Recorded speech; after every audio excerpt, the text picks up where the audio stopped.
Lives Matter for Armenians. We will talk about the logistics of the event in a moment, but first we'd like to hear from Lisa Gulisarian, who is currently a preceptor at Harvard University in Armenian languages, and who is going to give us a brief introduction to what Zoravik is and stands for. Welcome everyone. On behalf of Zoravik, I welcome you to our event tonight. So you might be wondering, who is Zoravik? What is Zoravik? What is this organization that put on this event? Well, Zoravik, which means in solidarity in Armenian, is an independent Boston-based Armenian activist collective, and it promotes new avenues for political and grassroots organizing for Armenian progressives. We're really based in projects, and so our project-based engagement is for Armenians who want to enact change in their communities. And it's not just for change for Armenians, but change for a greater world. We're all optimists in this group. So we welcome you on behalf of Zoravik, and we hope that you enjoy the event today. Thank you, Lisa. Very, very nice to have you make remarks. Just to give a little context, Zoravik has been very committed to social justice issues, as you can tell, around the world. These are Armenian-specific issues as well as non-Armenian issues, and often at the intersection of those two. So for instance, we've been very active on LGBTQ+ issues in Armenia and beyond.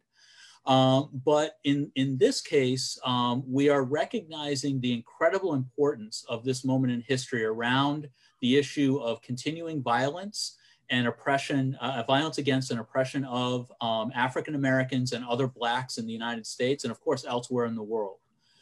We're in a moment in history where, unfortunately, yet again, we are confronted with just how stark the level of violence is, how unavoidable it is. It's in our streets. It's in our streets every day. It's been in our streets every day for hundreds of years, quite literally. We are in a moment where people are again pushing for change and again making impressive headway, even though a lot more needs to be done. The question for Armenians, and we don't want to restrict this only to Armenians, but many of our audience members are Armenians. The question for Armenians is, how do Armenians relate to this movement? And the first thing to keep in mind is Armenian identity is complex. The typical image of an Armenian is as a white person. But the reality is some Armenians are mixed race, multiracial, and have complex identities. And Armenian identity itself has shifted over decades and centuries. In fact, Armenians were not white when they first came to the United States and later became white. And some of the panelists will talk about that later on and what that's meant.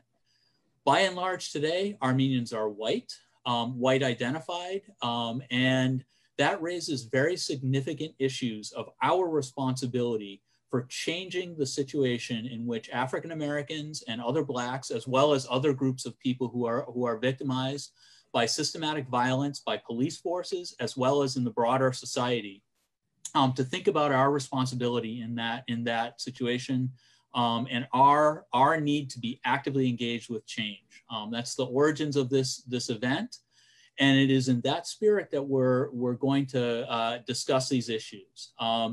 Just very simply, we're going to have a number of presentations and discussions in the beginning. First, we're going to have two distinguished speakers give us some context on this issue, on the issue of Black Lives Matter, the civil rights movement, and issues of oppression of African Americans and other Blacks more generally.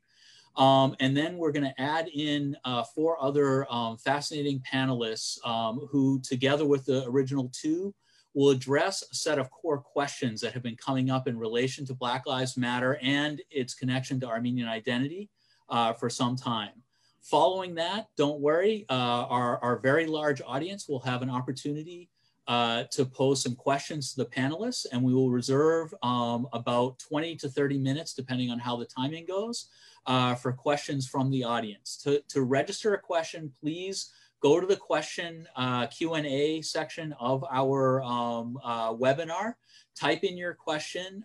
Please, we know that there will be many, many questions. Keep your questions short.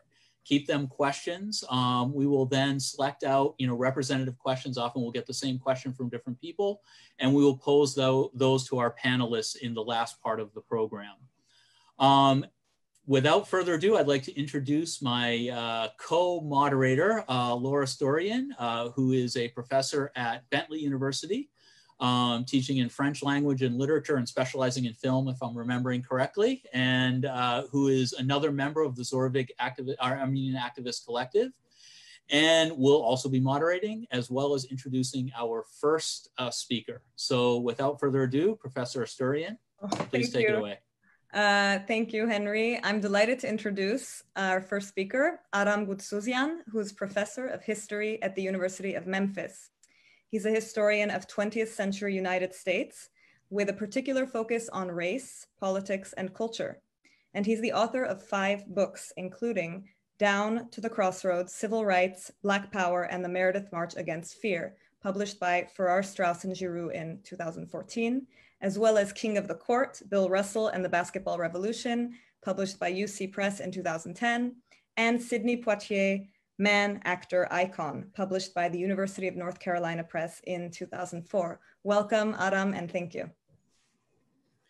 Thank you, Laura, for that nice introduction. Thank you to everybody who's joining us tonight on the webinar. My role in tonight's event is to try to provide a little bit of historical background by discussing how historians have framed both the civil rights movement and the Black Power movement of the 1960s and the 1970s. And by doing this, I hope that it will shed some light on its applicability for today, and especially for thinking about what progressive politics can look like today. The civil rights movement can teach us perhaps some important lessons in that regard. So in thinking about this framing, how historians have interpreted the civil rights movement, right? In some ways, there are sort of 2 big drafts in this history. The first draft of history, really growing out of what journalists had reported on the civil rights movement, is in many ways the vision of the civil rights movement that most of us hold in our head today.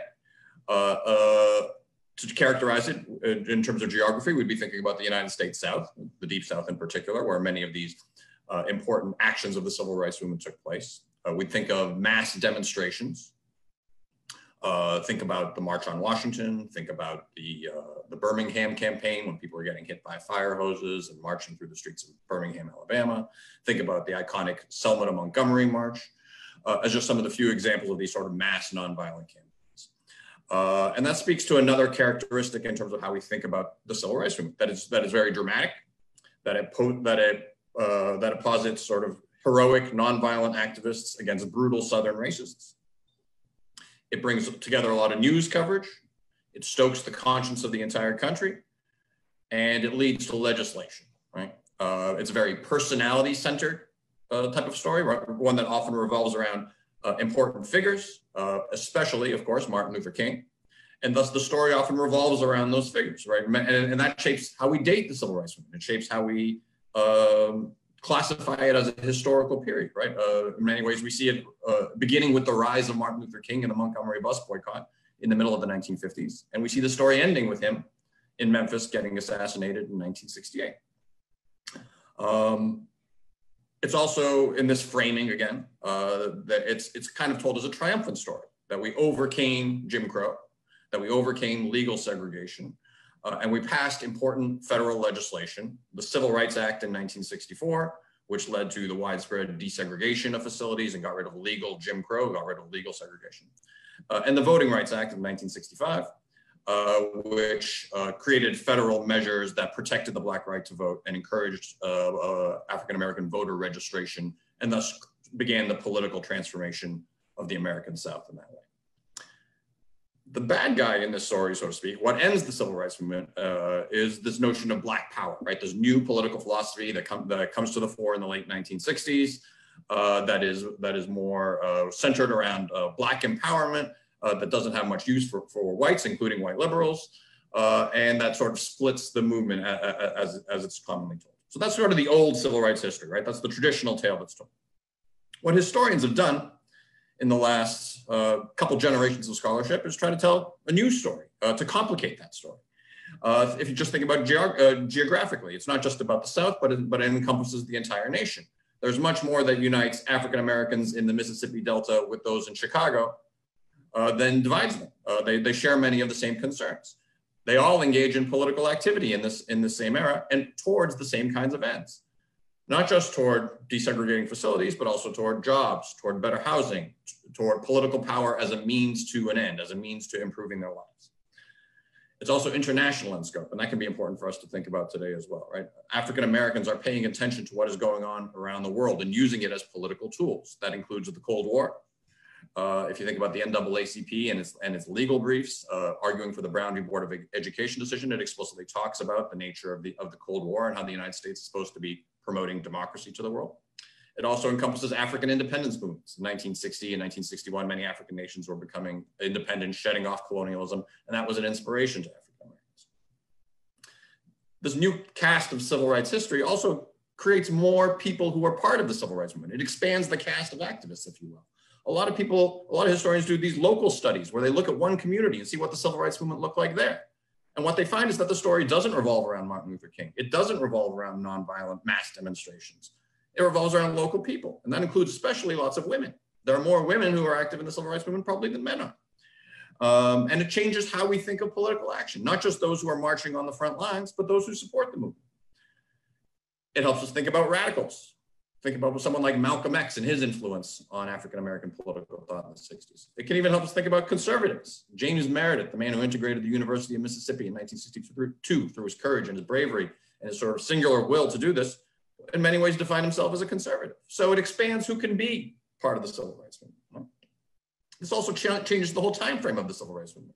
If we don't center it around 1955 to 1968, if we look at the roots, what brings people to that moment, and we look at the trails that it leaves, we see what some historians call a long civil rights movement, right? And that's important for us because it means that we're not just confining the civil rights movement to this one particular period, but helping think about how it connects us to the present day. And finally, in sort of this vision, if you think about Black power, it is not just the bad guys, so to speak, but also kind of a very affirmative voice. If you think about how Black people themselves often discussed Black power, it was a source of strength. It was a source of a way to control their own communities, a way to express pride in themselves, a way to shed off white supremacy in a different kind of way. So this old civil rights history, this new civil rights history, right? They're not at odds with each other necessarily, right? There's truth to both of them, right? There is a lot of importance that we can draw from that older traditional tale of the civil rights movement. People at that time recognized they were living through this really important historical moment, through this huge sea change. And I think ways that people will recognize 2020 and will recognize this era. The civil rights movement of that sort of traditional cast can also tell us a lot and be very important for progressives in thinking about how do you build a political coalition that's bigger than just yourselves, right? Because how does a local movement that starts in a small town in Mississippi and a few people trying to register to vote in Selma, how does that become a national mass phenomenon that changes the status of African Americans in this country? But the new civil rights movement history, right? This new idea of trying to expand the frame of the civil rights movement, that connects the movement to us today. It takes it out of the sort of the dustbins of history. It expands who the movement belongs to. And it emphasizes that this movement continues, that this isn't something that was just of the distant past, but something that belongs to us as Americans today. In my remaining time, I'll just a couple quick historical examples. Think about, for instance, particularly with the passing of John Lewis. Recently, there's been a lot of attention paid to the Selma to Montgomery March and of course, the violence at the Edmund Pettus Bridge. So think about Selma as sort of one key example, right?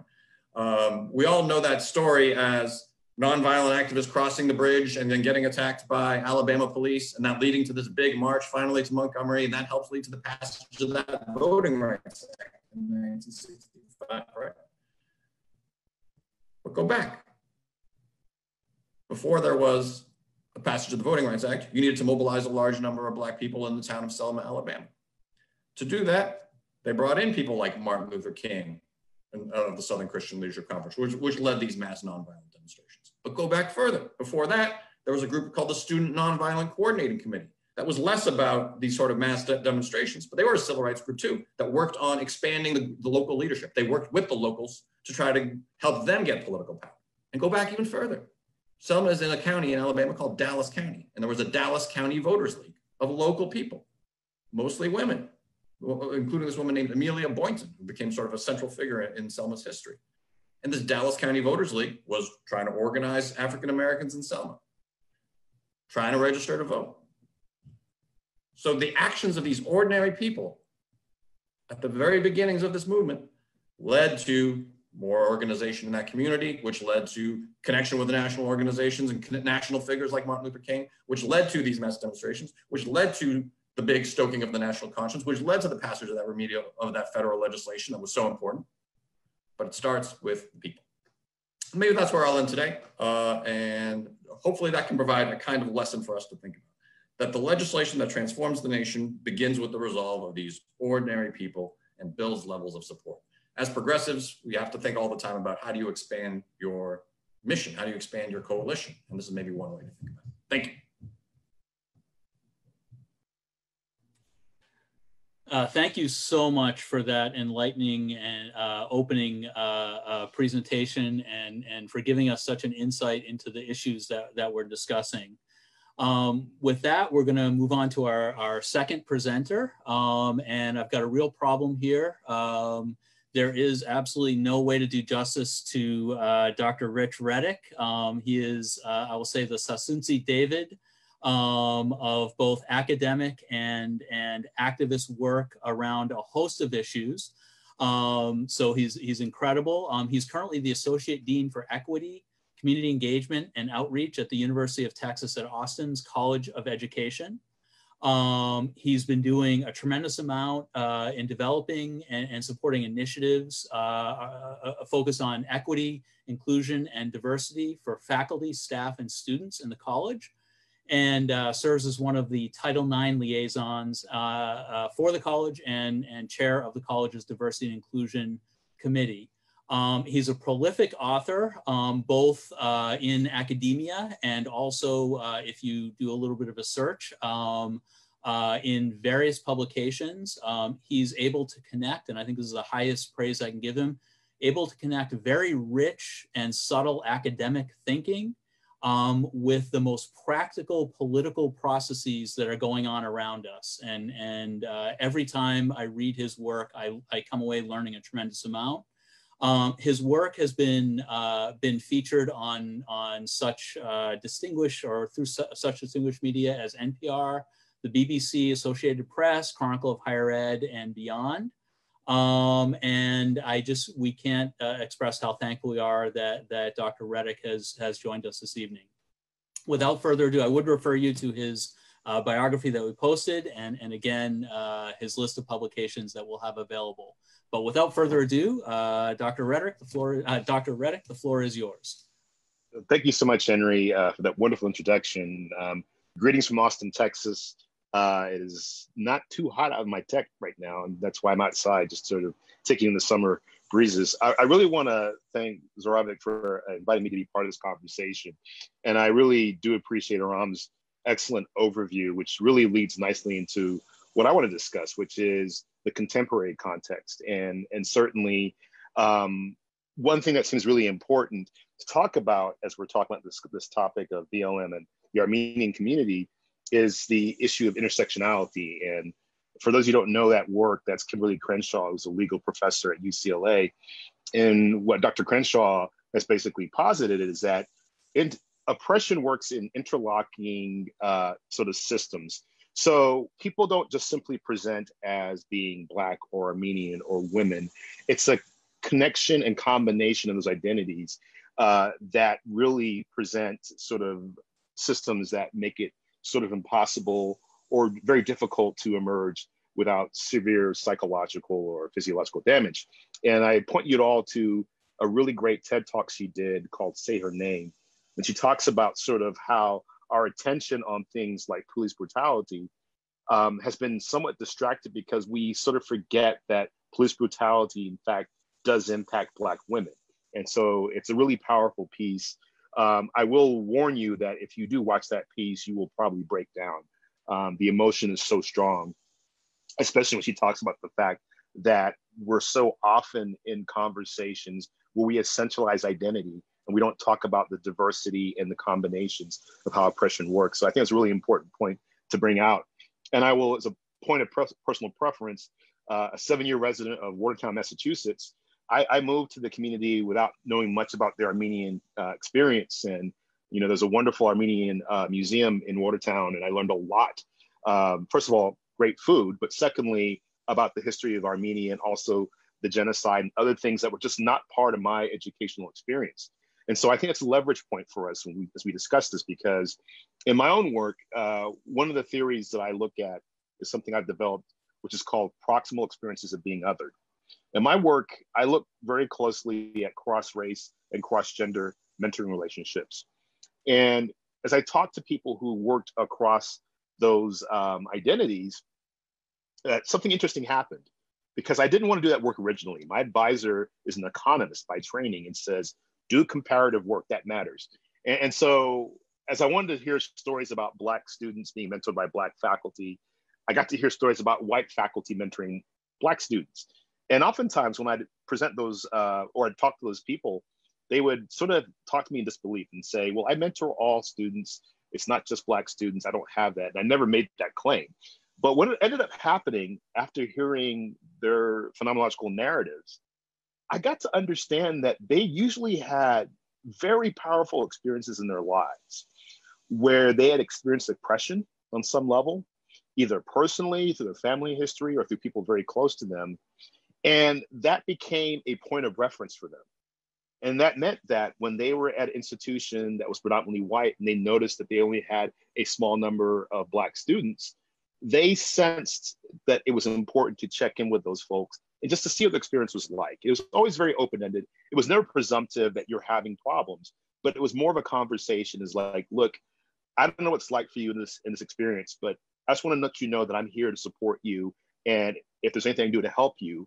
And that typically opened floodgates because so few people in those spaces would say that. And so in talking about this, whether it's an identity of being an oppressed minority. So for instance, I had people in my study who were Jewish or Jewish background. I had somebody in my study who was an Italian, the son of Italian immigrants, who could talk about oppression they experienced a generation earlier. I had participants who had siblings who were part of the LGBTQ community and said being that close to somebody and loving somebody like that made it very possible for me to understand what it was like to be on the margins. Probably the most illustrative one, I think, was the professor who was married to a woman in STEM fields. And his wife was earning her PhD in the late 60s, early 70s. And he says, you know, Rich, every time a student comes to me and says they experienced some form of oppression or microaggressions, I believe them, because my wife has told me every obnoxious, unbelievable story in her lab experiences. So I have no reason to doubt the students' experiences. If anything, the students are probably pulling back and they're probably doing a little bit of hedging about what they actually experience. And amazingly enough, the validation, and that's something that a scholar named Laura Rendon talks about, validating people's experiences is a critical part of how we connect as a community and how bridges can be built.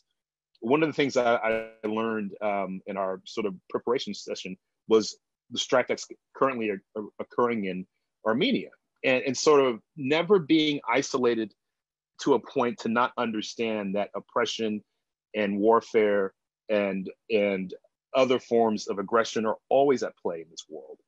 And there's always opportunities for us to find ways to connect, first of all, through the experience of being oppressed. But unfortunately, as history will show us, and Aram, I'm sure, would agree to an extent, one of the unfortunate things about oppression is that often oppression teaches you how to oppress. The idea that oppression leads to some kind of liberatory spirit that spreads out has not really played out all that often in human societies. And so I think when I think about this moment, and I was talking to some colleagues, I have a very good colleague here, Peniel Joseph, just wrote a book about Martin Luther King and Malcolm X. And so he's gotten a lot of people asking him, 2020, is it 1968 all over again?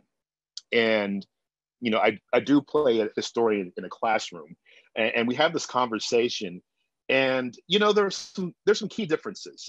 For instance, when I talk to people, and I've actually talked to a lot of scholars like Henry Louis Gates about the fall of 1968. And you had MLK assassination in April, you had RFK in June, you had uprisings in cities that summer, and that a lot of institutions of higher education immediately realized something had to change rapidly. And so the fall of 68 was a fall that looked very different from the fall of 67. And so as far as who was admitted to the programs, who was teaching courses and so on and so forth, was a big part of that conversation. But also this idea, and I think Aram did a great job of sort of talking about the details of civil rights. If you look at the Gallup surveys of 1963, civil rights had its high moment at that point. The march had just taken place, people had seen on TV, people embraced the idea. By 1967, with the war going on and the civil rights movement definitely taking an anti-war tack, with uprisings in cities across the nation and so forth, the Gallup surveys actually showed that most Americans opposed civil rights. That shift happened in 4 years because it moved from being a movement of aspiration to a movement of reality. People actually demanding rights, not asking, not waiting in line for it, but pushing. And people like Martin Luther King, who advocated nonviolence his entire life, were pushing quite aggressively for that in nonviolent means. And so I think it's important to remember that was where we were. And so how we look at the moment in retrospect is interesting because the work of supporting BLM, of supporting the Armenian community, of supporting civil rights is work that we often sort of patch over really nicely years later. Instead of realizing the work is daily, it's difficult work. It's work that requires us to really analyze how people are being characterized in the movement. Those who are pushing the hardest are the ones that are going to be vilified the most. Those who are demanding instead of asking for equality and civil rights and equity are going to be the ones sort of characterized as being problematic. Those who are demanding power and sharing power are the ones who are often going to defend against that. So just something to think about is just the power of narrative. How are the stories told? How are oppressors and the oppressed characterized? Who is complicit in those narratives? Whether it's our media, is our commentators, and more importantly, how can we recognize and imagine what stories will be told of this time a generation from now? We're living in that moment. And I think it's a great opportunity for us all to think about how will we talk to our children or people in the next generation about this moment, which necessitates and urges us to think about how we will act. Thank you very much. Thank you so much, Rich. That was excellent. And your presentations went so well together. So thank you. I'm already looking forward to rewatching this. So now I'm delighted to present our 4 other panelists, fresh, passionate voices, extremely intelligent. We're so happy that they are all joining us today. And I'm just going to give a brief introduction of each, and then we will get into our 4 main questions and themes of the evening, which we actually came up with in collaboration with our panelists and also in response to certain messages we received prior to the event. So one of our panelists is Kohar Avakian, who is a PhD candidate in American Studies at Yale University. Kohar is originally from Worcester, Massachusetts, and she graduated from Dartmouth College in 2017 with a BA in History, modified with Native American Studies. Our next speaker is Levelin Brunson, an Armenian Black American living in Newton, Massachusetts. He's a rising senior at Brown University studying computer science, and he intends to pursue a career in software development upon graduation. Our next speaker is Anais Dersimonian, who's a writer and filmmaker interested in the relationship between culture, media, and education. She's a Clark University alumna, 2017, who studied culture studies and screen studies with an emphasis on education. Our next speaker is Karani Magardician, an actress, writer, singer, educator, and proud Angelina. She received her training from Dartmouth College and the London Academy of Music and Dramatic Art. She explores her activism through storytelling and works to empower young voices as a teaching artist.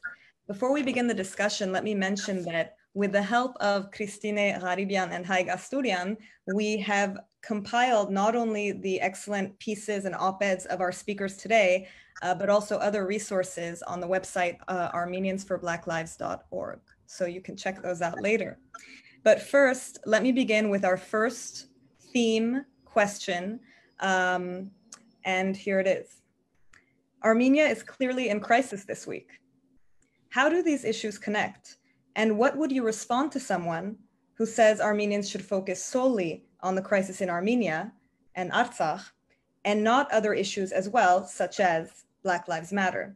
And I know that we have one speaker who is particularly eager to answer this question, and that's Levelin Brunson. So I'll hand it over to you. Thank you so much.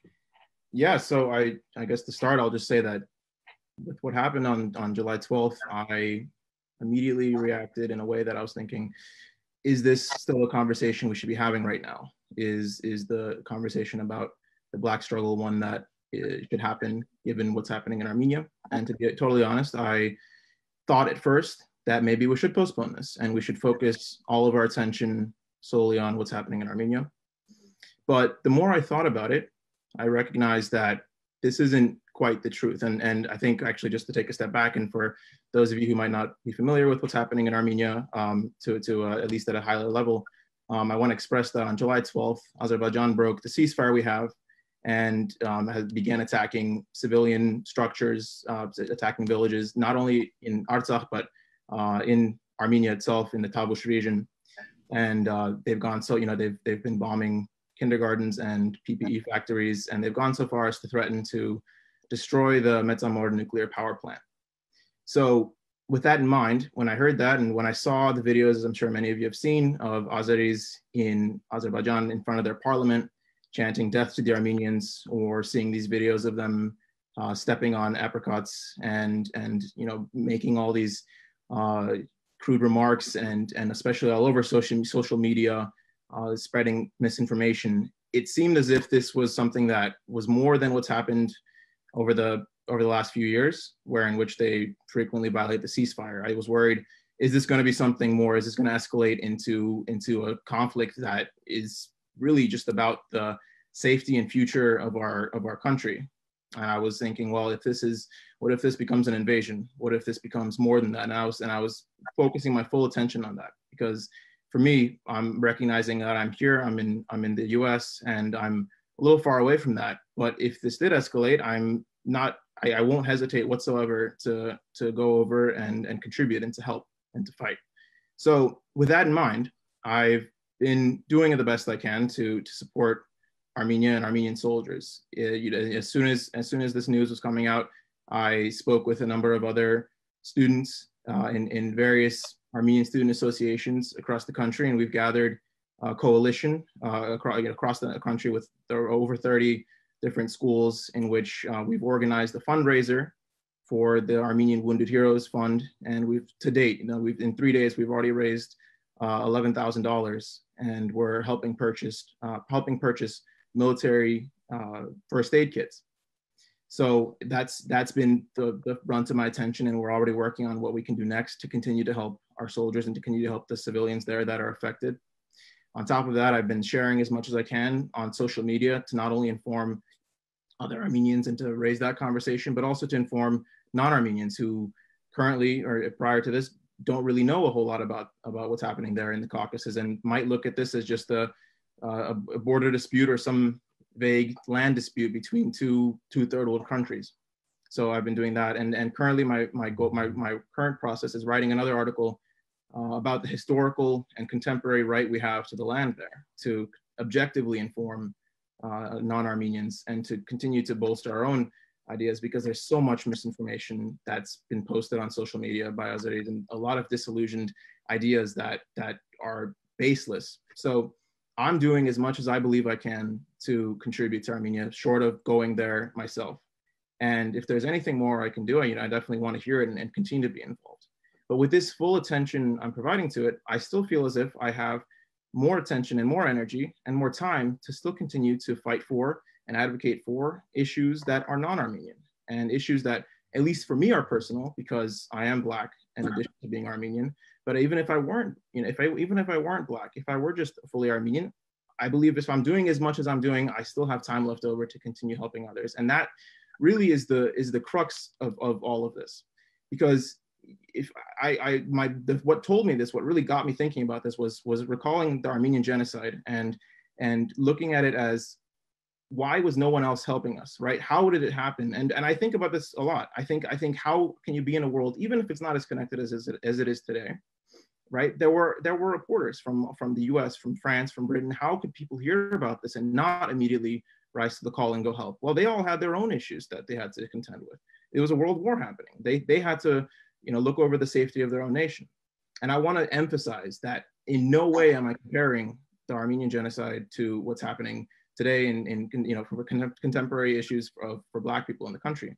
The point I'm making is that even more so, that the Armenian genocide, being as horrible and nefarious and evil as it was, should have prompted people to look past the issues that they were immediately facing and come and help, and yet they didn't. And that's the tragedy of it, right? Inability to look past one's own immediate issues and apply attention elsewhere is what breeds and what fosters the environment in which genocide can be perpetrated. And thankfully, we aren't in the position where that's something that's happening. But we are privileged enough, at least in the diaspora, to be able to provide attention to multiple issues. And using that privilege as just purely I'm not talking about race, I'm just talking about being outside of Armenia, being away from the border. We have the privilege of not having to wake up and fear for our lives and wake up and fight actively. We have the privilege of continuing to fight for Armenia, but also fight for those in our community who are also under attack.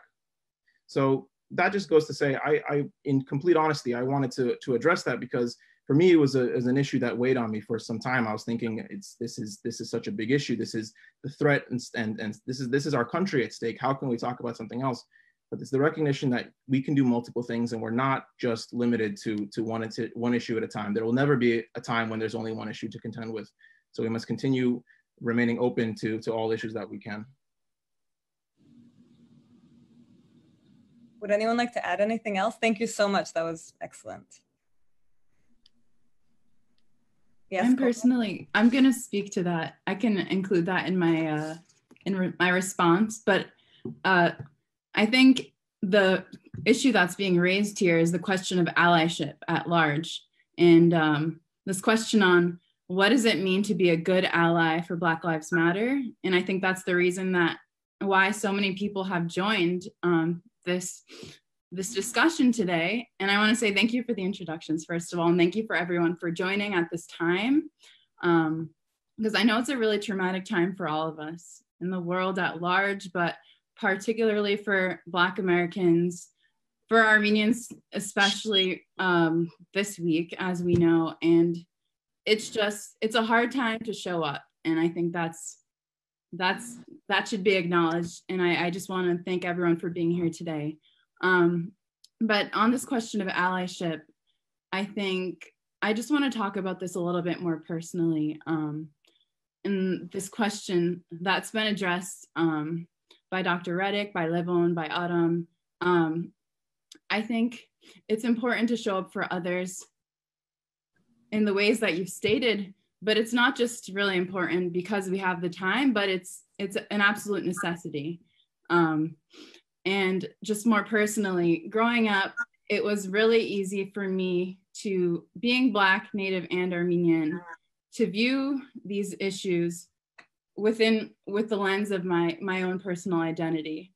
And in that way, I was able to realize that our divisions, in many ways, were coming from a lot of Western and white supremacist ideals that were imposed upon us in the course of us coming to this country in the context of the United States. And I know people are coming from all around the world, but I realized that a lot of the worst parts of our community, in my opinion, the way we judge other people on being Armenian enough, on ideals of purity and blood quantum, or colorism, on this hierarchy of those who are lighter skinned being in positions of power versus those who are darker skinned, in the ways that Armenian women are still struggling for equal rights in the mainland, but also in the diaspora,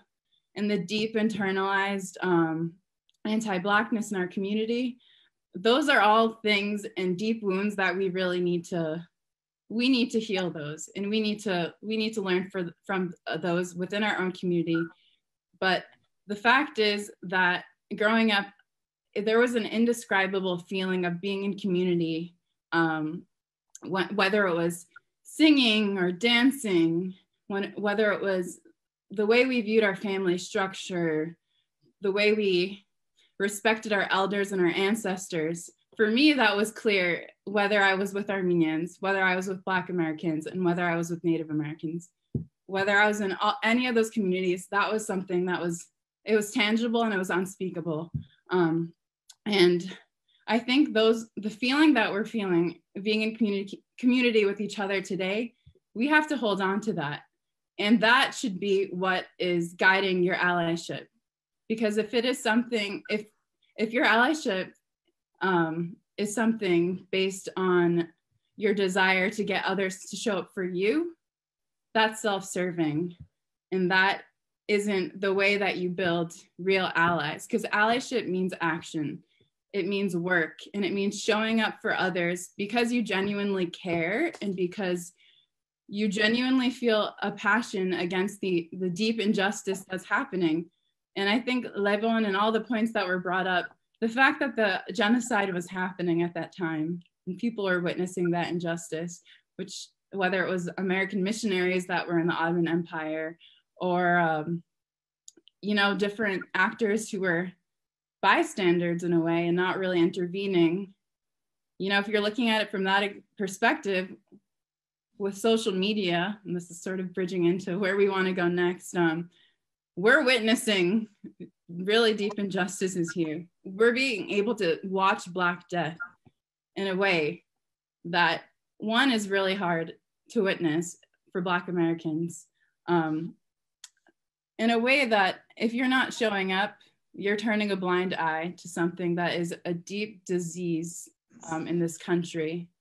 So it's important, as Dr. Reddick was saying, to believe people, to believe these personal experiences, because I know that tensions are high and that I think Armenians can definitely resonate with the feeling of not being heard and with feeling like even if these are family histories, many people can shrug them off and ask for evidence. And if that's your initial reaction, that's not being a good ally.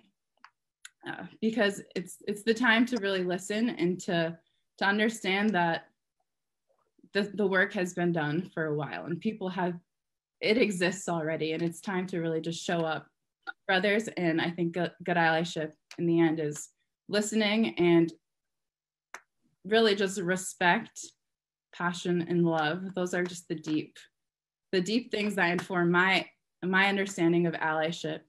And I think I could leave it there for now. So great. Kohar, thank you so much for adding that very thoughtful answer to Levon. And I know we probably have other responses from other panelists, and we'll have some time to come back at the end. But we did have some other questions as well that we were hoping to get to. You've started to address one of the later ones, which is great. We got a head start. The next one is a two-part question. The first one, first part is directed first to Karni, but of course other people can come in. And this is, how are we to understand the differences between racism and prejudice? The second question is focused is first to Anais. How are ideologies of white supremacy and whiteness detrimental to everyone? So with that, I'm going to turn it over to Karini and then others as we go. Yeah, so the first thing that I want to start by talking about, just kind of building quickly off of what Kohar was saying as far as allyship.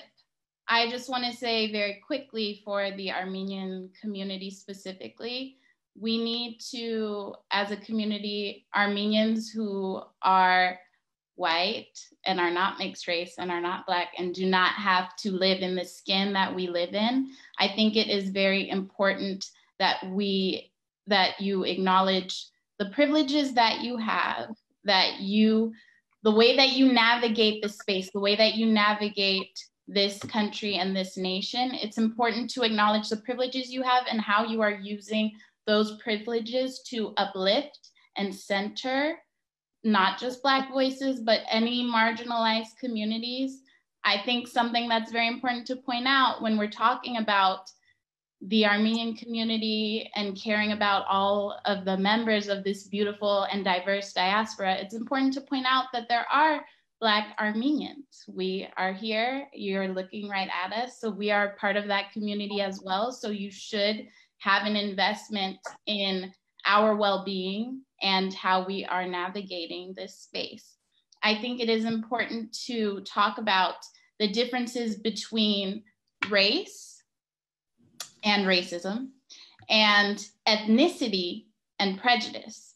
I've had a lot of conversations with Armenians, family, friends, who, when I'm speaking out about Black Lives Matter and its importance, it always seems to come back to, well, what do you mean? I'm not white, I'm Armenian, I've experienced a lot of racism, I've experienced people saying things to me and doing things to me, and I think it's important to understand that while you may have experienced prejudices, and we, of course, as a people have experienced a genocide, we have experienced losing our land that we are indigenous to, you cannot compare your experience in America to the experience that the Black community has had in this country. You cannot even imagine all of the levels of systemic white supremacy. When we are talking about racism, we are talking about systems that have been put in place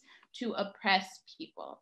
So I always get into this conversation, not just with Armenians, but with members of other immigrant communities when they say things like, well, you know, the Black community, they're just kind of destroying their own community, or why are they protesting and rioting and doing this, that, and the other? It's their fault that they're ending up in prison and this, that, and the other. If you don't have the historical context for policing and where policing originated, as far as catching slaves, that's where our police system comes from. If you don't have a working knowledge of the school to prison pipeline, if you don't have a working knowledge of redlining and systems that have been put in place to deny housing and loans from Black people, there is so much in there that you will not and cannot experience.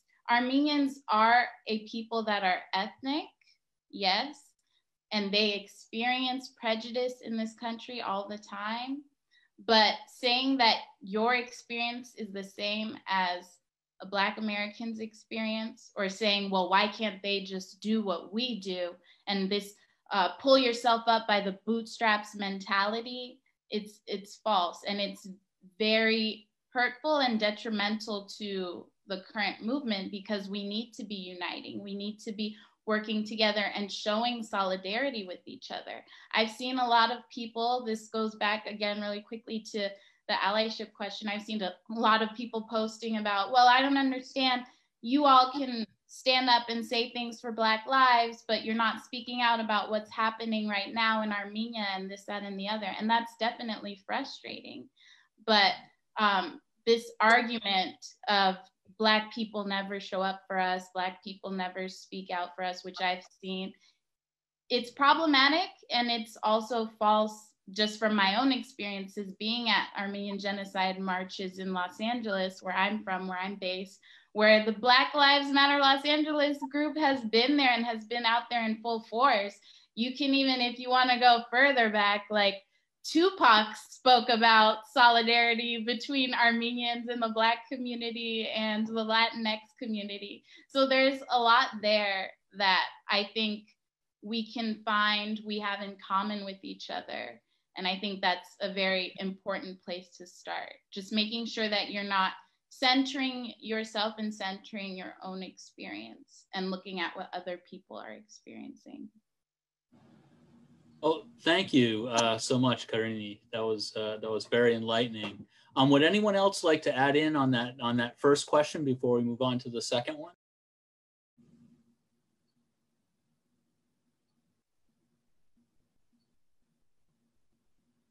I guess you've said it all. So we're ready to go to the second one. And again, this was primarily to Anais, and it's just the question of how are ideologies of white supremacy and whiteness detrimental to everyone?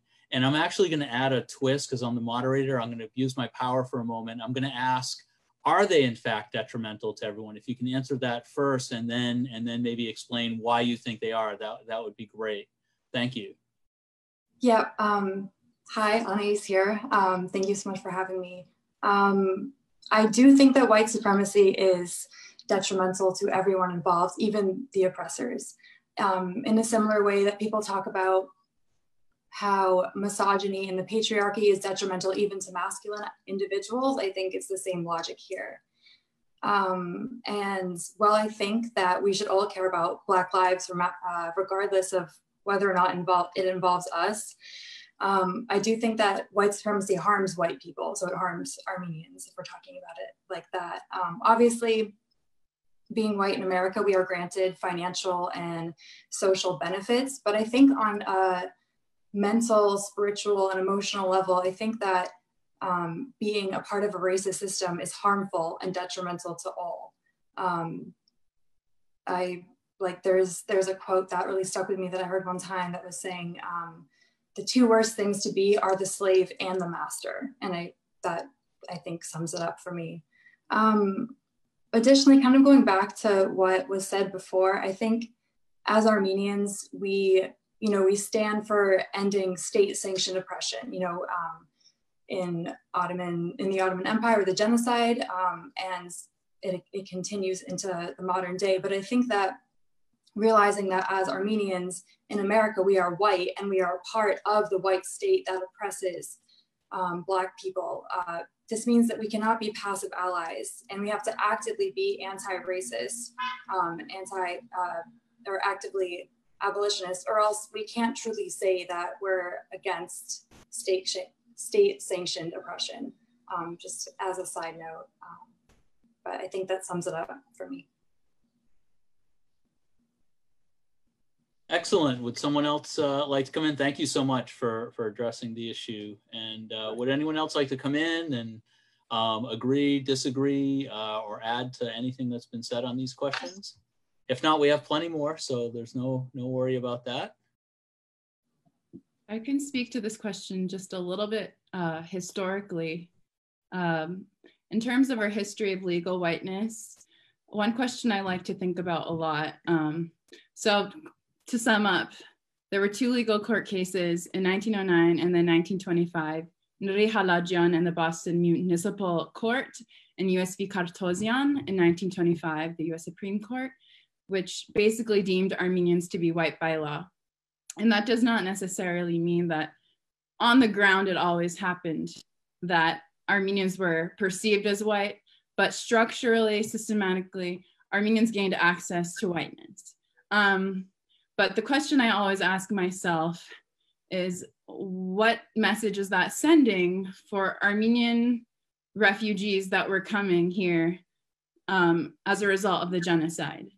What message is that sending to Armenians that, that were already part of a state that was not only trying to annihilate them, but also was also built on a model of assimilation? For example, what message is that sending in them coming to this new state?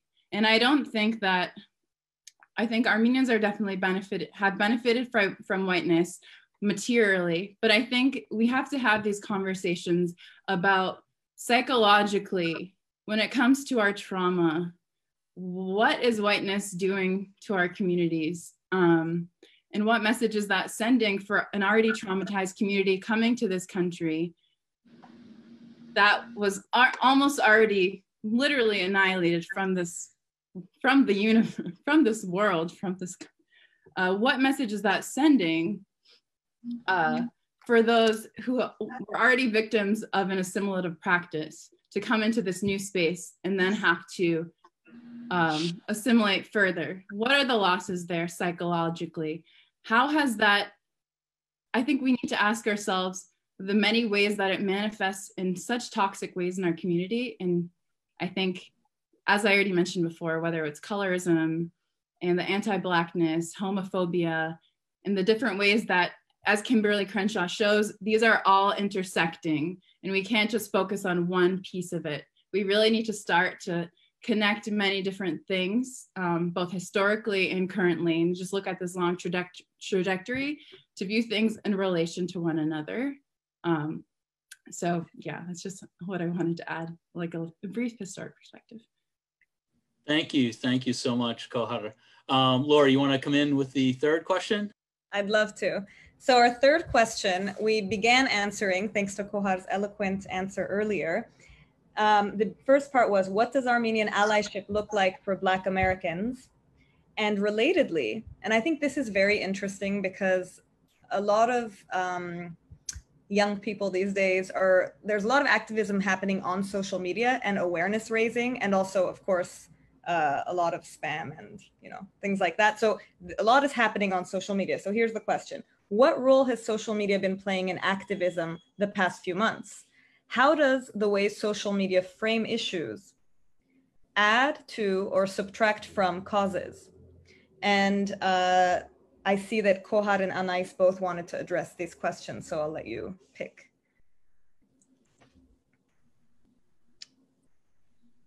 I can go first. I just want to say that, yeah, like exactly what you were saying.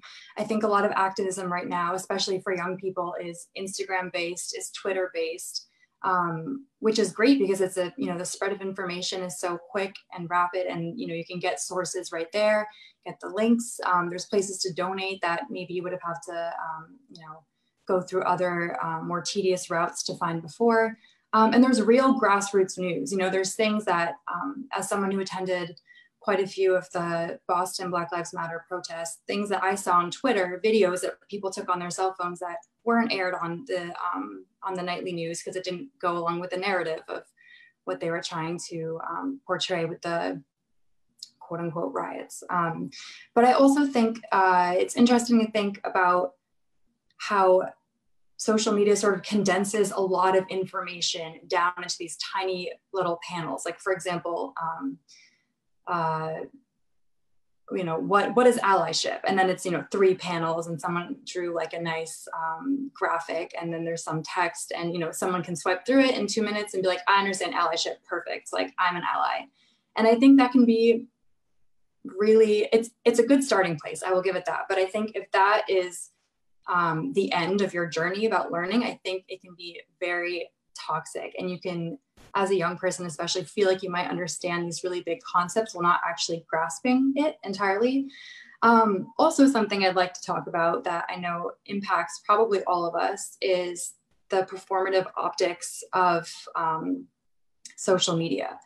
I know, as people who stand with Black Lives Matter, like for myself, like I post a lot on social media.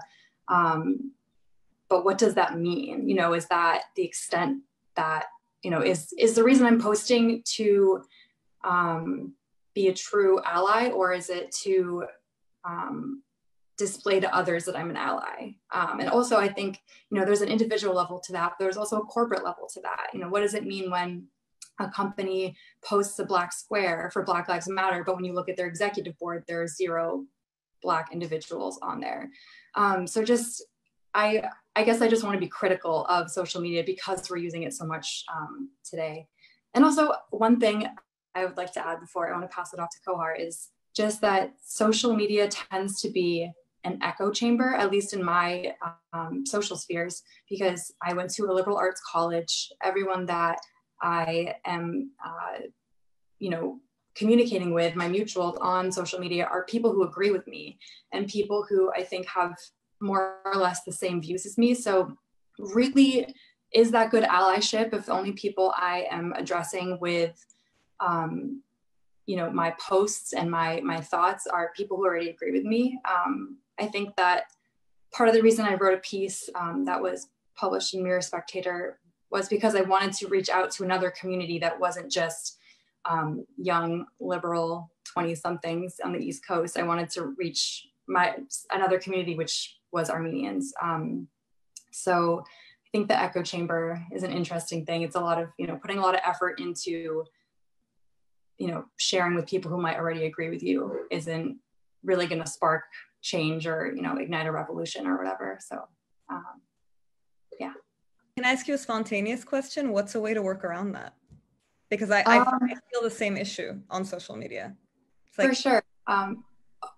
Later I wanted to talk about the word allyship and why I think it's a problematic word. And I guess maybe we can get to that later, but I think, I can just say it now, there's a word that I think works better for true activism, which is an accomplice. And the difference between allyship and accomplice for me, the way I understand it, is that when you're an ally, it implies that you are for a marginalized group.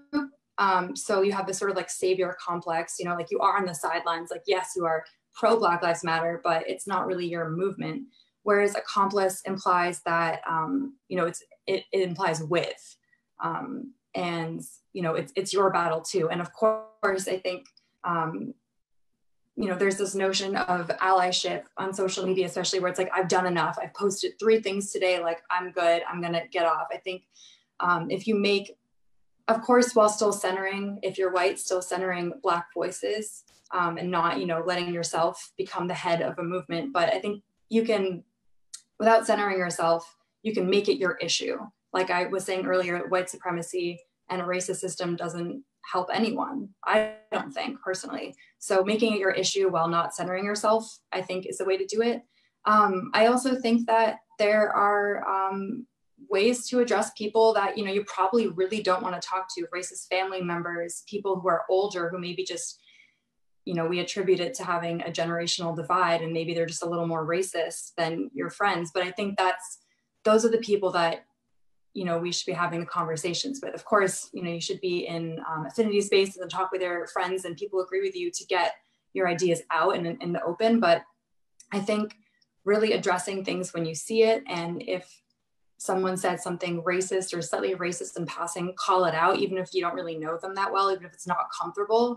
I think that's part of it, is hiding behind your phone on social media. You're so comfortable. Like, it's a really safe space to be able to say something. But I think in real life with people that you don't know how they're going to react, that's how I would, that's how I've been trying to use my white privilege, for sure.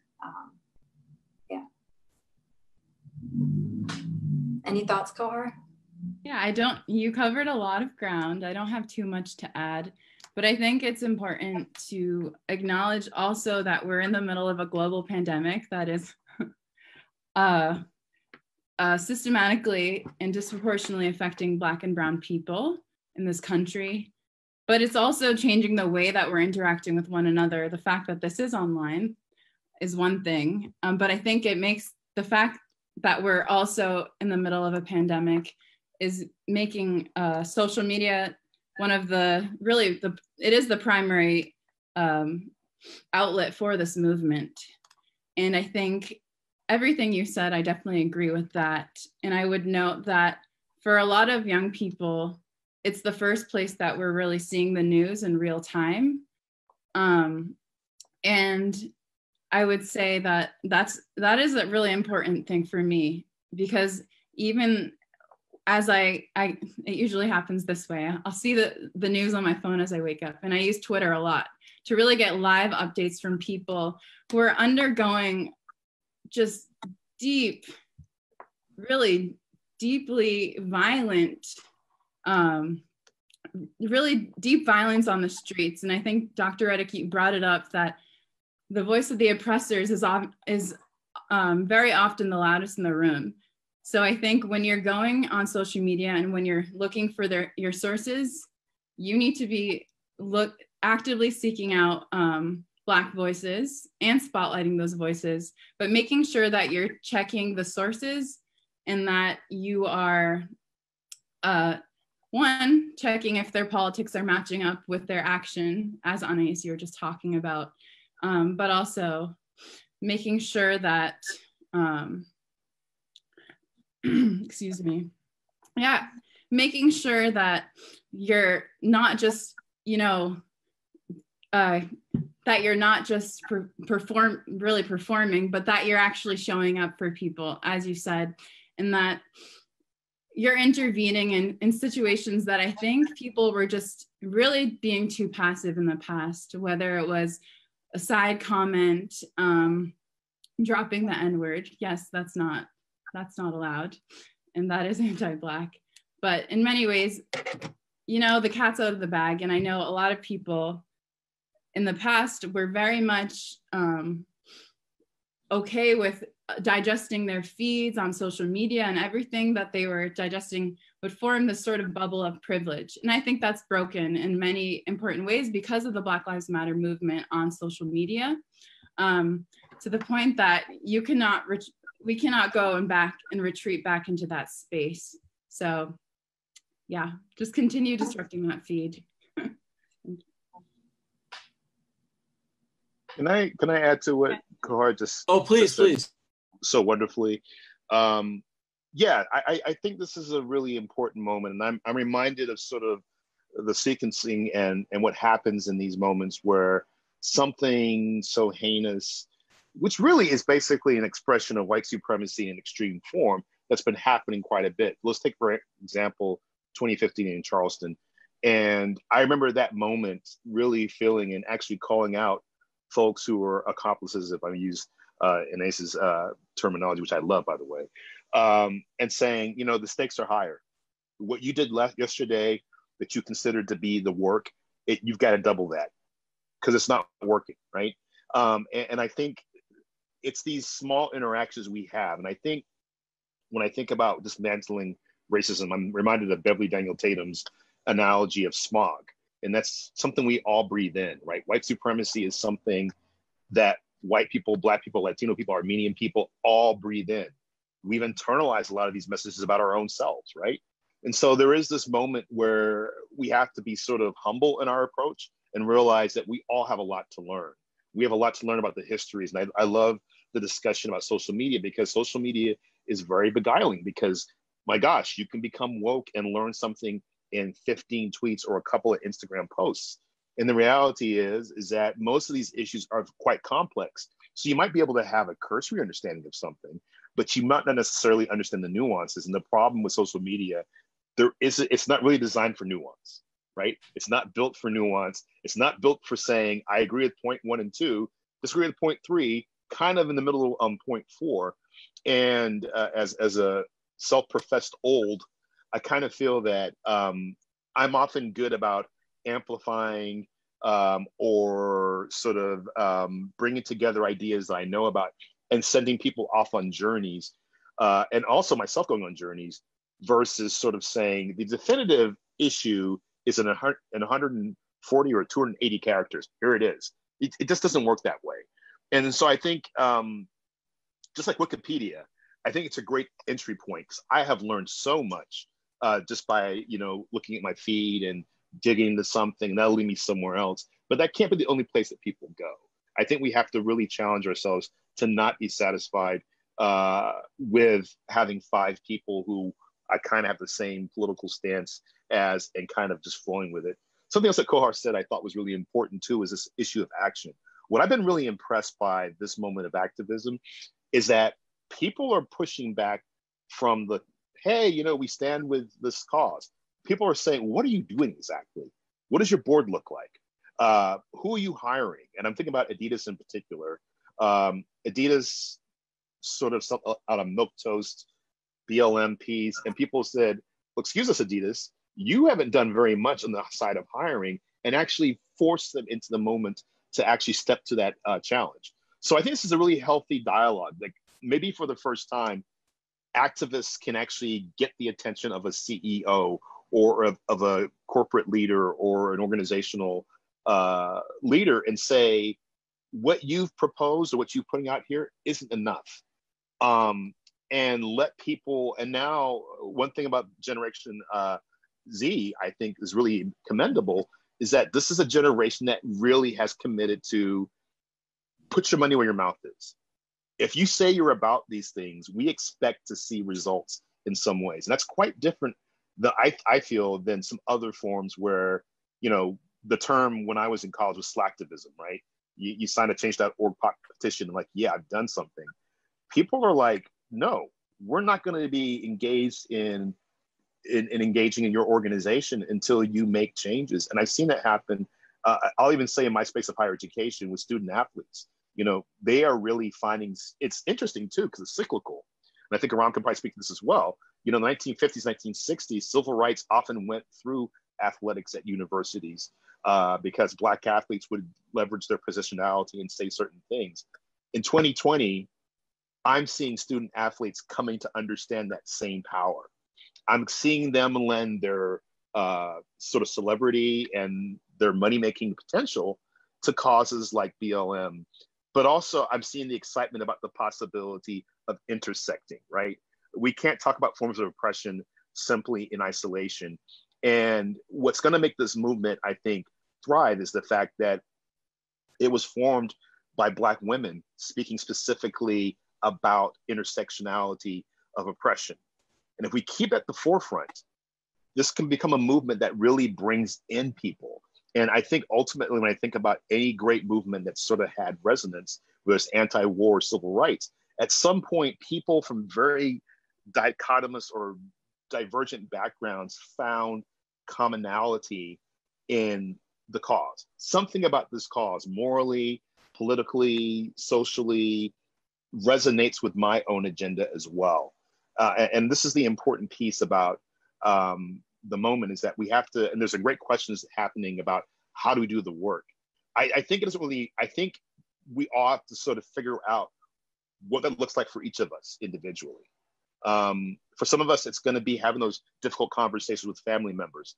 For some of us, it's like, I actually have a position in an organization where I can make changes, or I can sort of advocate for things that haven't been done before, or I can ask some comfortable questions.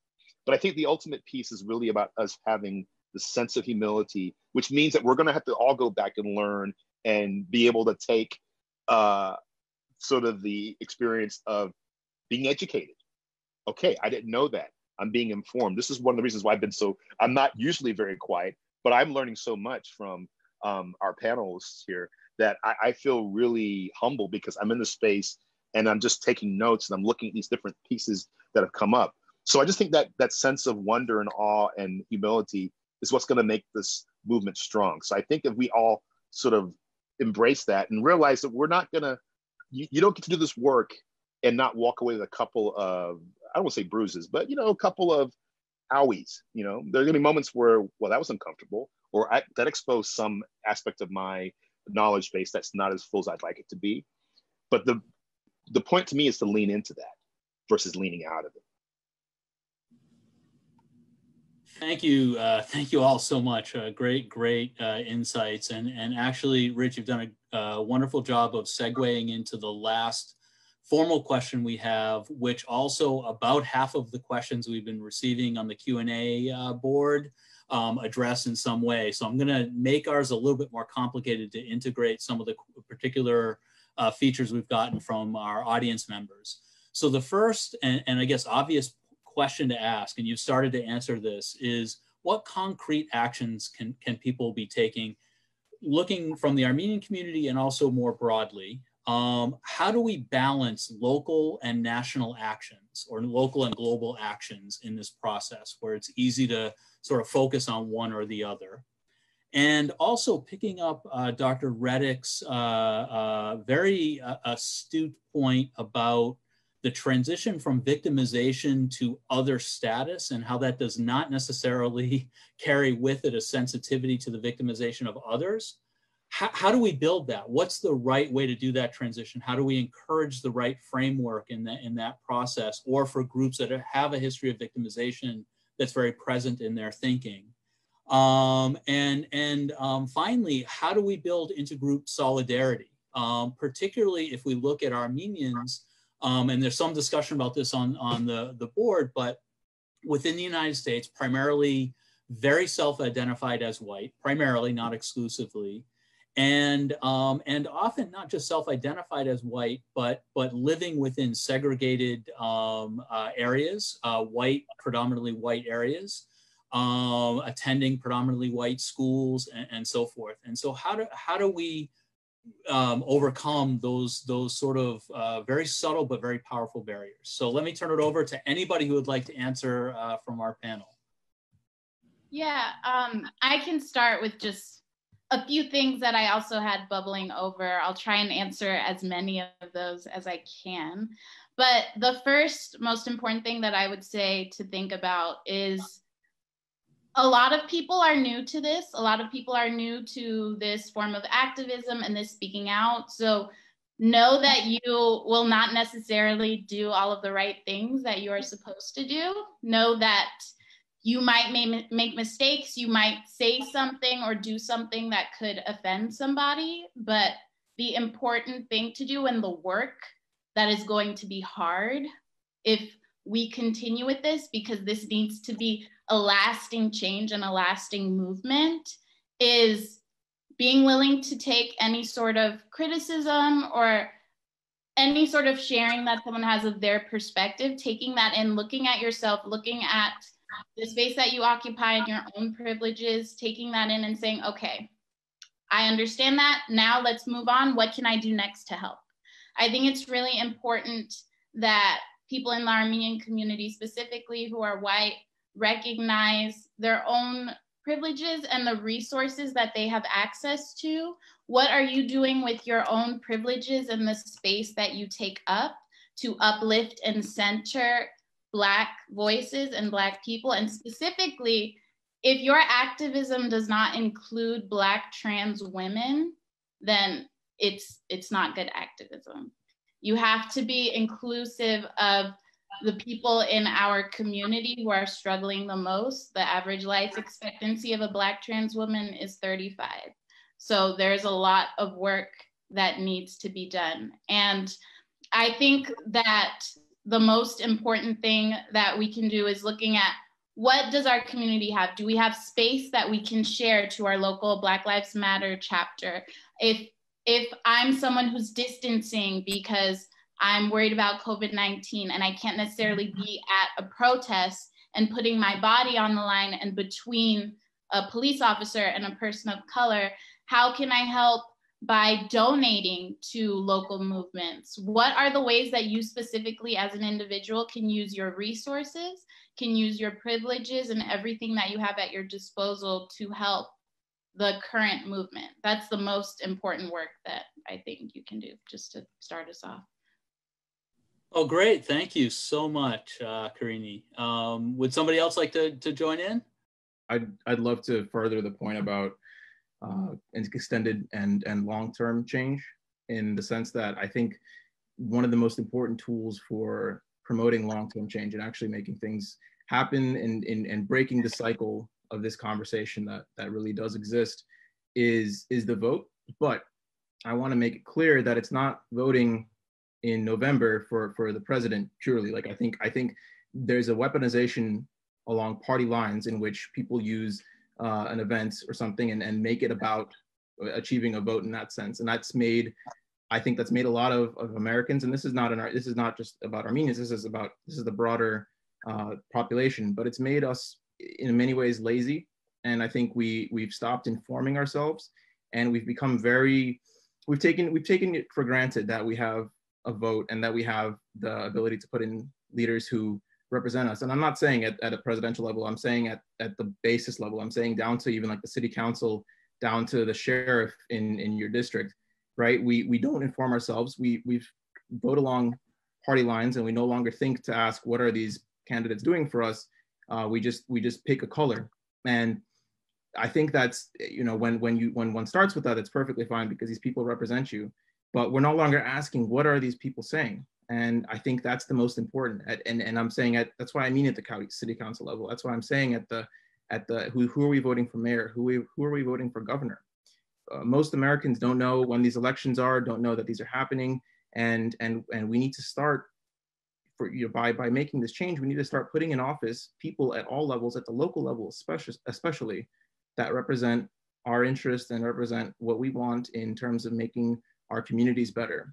And we need to remain informed and force ourselves to research candidates and to research what they have to say and to vote based on those ideas. Thank you very much. Excellent, thank you. Thank you very much, Levon. I think I'll take it over now. So that wraps up the formal part of the event. Now we're going to begin the Q&A. And our first question will come, of course, from my fellow Zoravik Coordinating Committee member and friend, Lisa Guleserian, on behalf of Zoravik, the organizer of this event. So Lisa, and please mute yourselves when you're not speaking, by the way. Thanks. Okay, so wow, we had quite a number of questions answered and much information for me to digest. But there was so much in your presentations that I'm trying to still figure out myself. And I think the thing that really stuck in my mind out of these presentations is, Rich, I love Austin, I used to live there, but Rich, I have your idea that you mentioned about intersectionality, which comes from another scholar. I was actually very curious about thinking about this other concept that you mentioned about proximal feeling of otherness. So this idea that we can possibly feel the sort of solidarity with other people because of our own limited experiences of oppression, but that might translate. Sometimes it does not. I'm actually curious how, in the cases of each of you, all five, we have a lot of panels, so 6 of you, all 6 of you have, ended up as scholars and activists and people who are interested in talking about these issues and telling others about your experiences, but also about what to do. And we heard a lot of things about what to do. So I guess my question is, can you tell us a little bit more about your journeys, personal journeys towards this activist or scholar positions that you now hold? How did you end up where you are talking at this panel? I feel seen, Lisa, by your question. So maybe I should go first. But yeah, I've really enjoyed this. This has been fantastic. And I do think one thing you've talked about, and I think what the concept of proximal experiences of being othered sort of addresses is empathy gap, right? So the first part of any sort of dehumanization process is cutting away the ability to empathize, right? If I can make you feel so different or present you as so different that things like somebody being in pain don't register, I'm well on my way to creating an oppressive environment. And that's kind of indicative of any movement that's happened to sort of dehumanize. And I know the Armenian community is acutely aware of what this feels like, right? And so I think I've often sort of grappled with this issue. Like I'm an educator and I taught elementary school. So when I hear a child crying, when I know the kid's not fake crying, my immediate concern is what's going on with the kid? Let's help that kid. And that seems to be most of us seem to have that wired in us. But then we start sort of getting messages from media or from family or from other sort of spaces. And then we start saying, well, that person is crying, but they are complicit in their own pain. That's why they're crying. And I think it's partly the experience for me personally. My dad was in the military. I went to 12 different schools. I was a new kid all the time. And so you learn how, first of all, easy it is to make somebody feel included, but also how easy it is to make somebody feel excluded, right? And that's been a driving force. And I have to also acknowledge the fact that my graduate program, I was educated by some fairly amazing scholars, because I always thought that people went to graduate school because they didn't know what else to do with their lives. Case in point. And I didn't realize that the ability to occupy space in the academy was not simply just something you did, it was a space of activism. And what I've learned in this part of my career is really figuring out, it's very important to do, and academia is kind of a mess now because everything we write is behind paywalls and you have to be institutionally affiliated to see it. But really finding spaces, and I think everybody's talked about this, how do I express the things that I'm learned or I've been engaged in a way that maybe somebody who is in the spaces I'm in gets to see, and vice versa. And so, yes, I do actually read what people write about what I write. And I was told not to do that. And I do agree you have to be careful when you do that. But I really am buoyed when I see somebody say, I thought I understood this concept, but then you brought in this other thing that I hadn't thought about, or I'm just troubled by this. Like, I don't think it's the goal to have somebody say, epiphany, I don't know things I didn't know. I think it's equally important people to say, I have to go and think about this. I mean, as a scholar, that's what my endeavor is. I want people to think about something versus saying, here are some pre-masticated ideas for you to just take in and put in your bank and just spit it back out. No, I want you to sit there and grapple with it. And what we're doing today, what I'm seeing on Facebook, and by the way, it's kind of interesting to follow the Facebook and the Zoom feed at the same time. It is pretty, there's a lot going on. But I do think if we've done anything, if we've troubled the waters, if we've made people think about, well, what can I do? And there's been so many things that have been presented as possibilities structurally, individually, and so on and so forth. That's the goal. And also to keep the conversation moving. I know we've all sort of pronounced or shared our information about how to stay connected and keep conversations moving. That's how we're going to get out of this. We're going to have to figure out ways to keep having conversation. As Karine said, when they're difficult, when we stumble, we've got to find allies and people to support us in those moments and saying, yeah, you could do it differently, but it's good you're in that space and doing that work. So yeah, I would say it's just being an immigrant, being a new kid all the time, really sort of tuned me into this idea of, you know, being on the margins is not a good place, is not a fun place to be.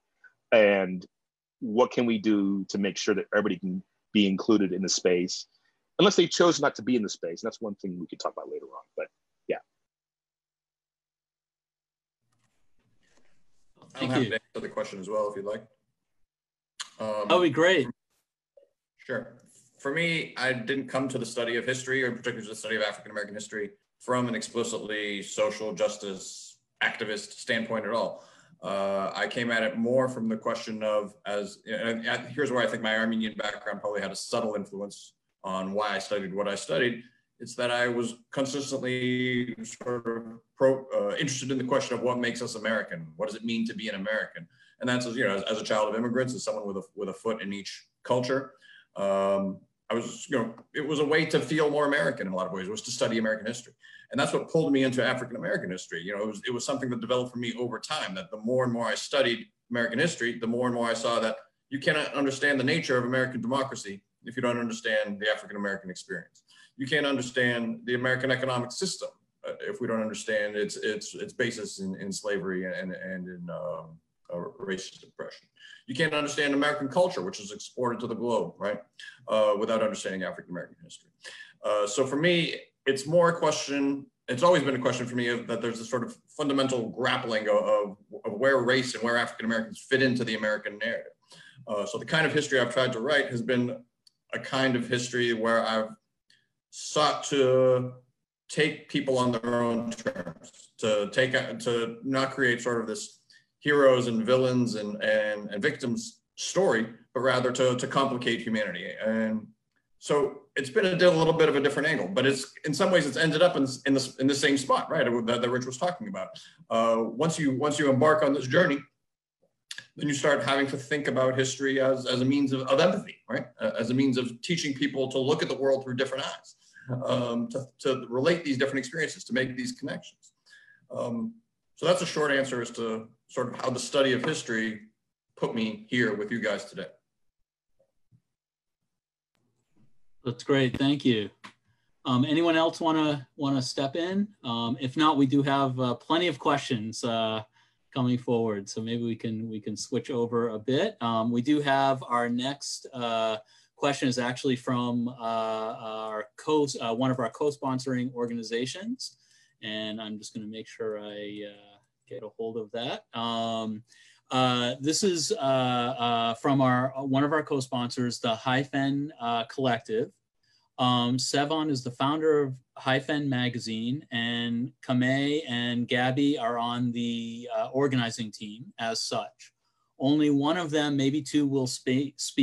So let's turn it over to them, and we'd love to hear your Hi, thank you. Yeah, it's Gabe.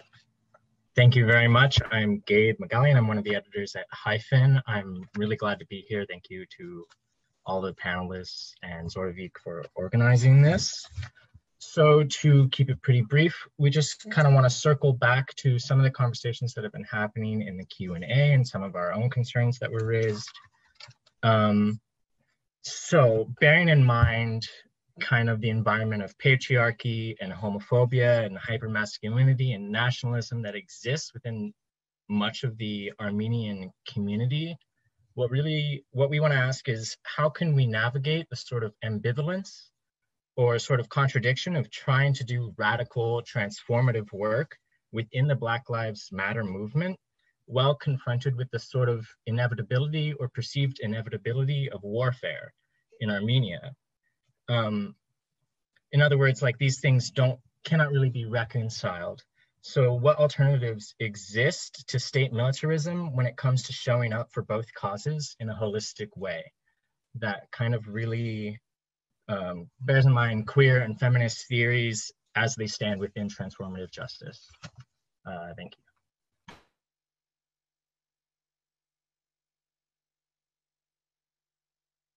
And I'm sorry, I didn't really address that to somebody specifically. Maybe impliedly it could be addressed to Levon, although I don't want to call you out. Although you did make that comment and it was discussed, you know, and we looked at that and stuff. So maybe you can start, and then other people who want to jump on that, obviously, love to hear. For sure. I was just making sure.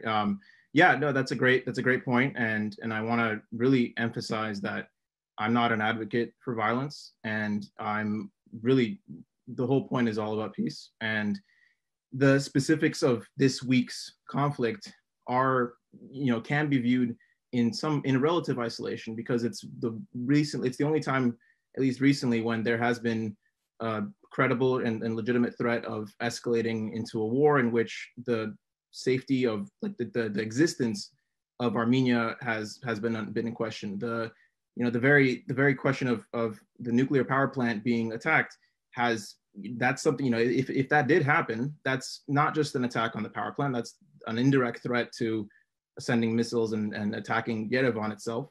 And not only that, that's a sort of catastrophe that would affect all of Armenia and would reduce us to non-existence, essentially. So my comments about that, about going to fight and about being ready to do that, are not in the sense of trying to prolong a border conflict or of just advocating pure violence. In that sense, they're entirely contingent on the fact that this is a threat of Armenia's existence and kind of an invasion of land in which, like, really, if that happened and we were unable to defend it, there is no more Armenia to discuss. There is no more Armenianness to have when there is no country. So that's my response, and I don't want to seem like I'm advocating for violence, just purely for defending.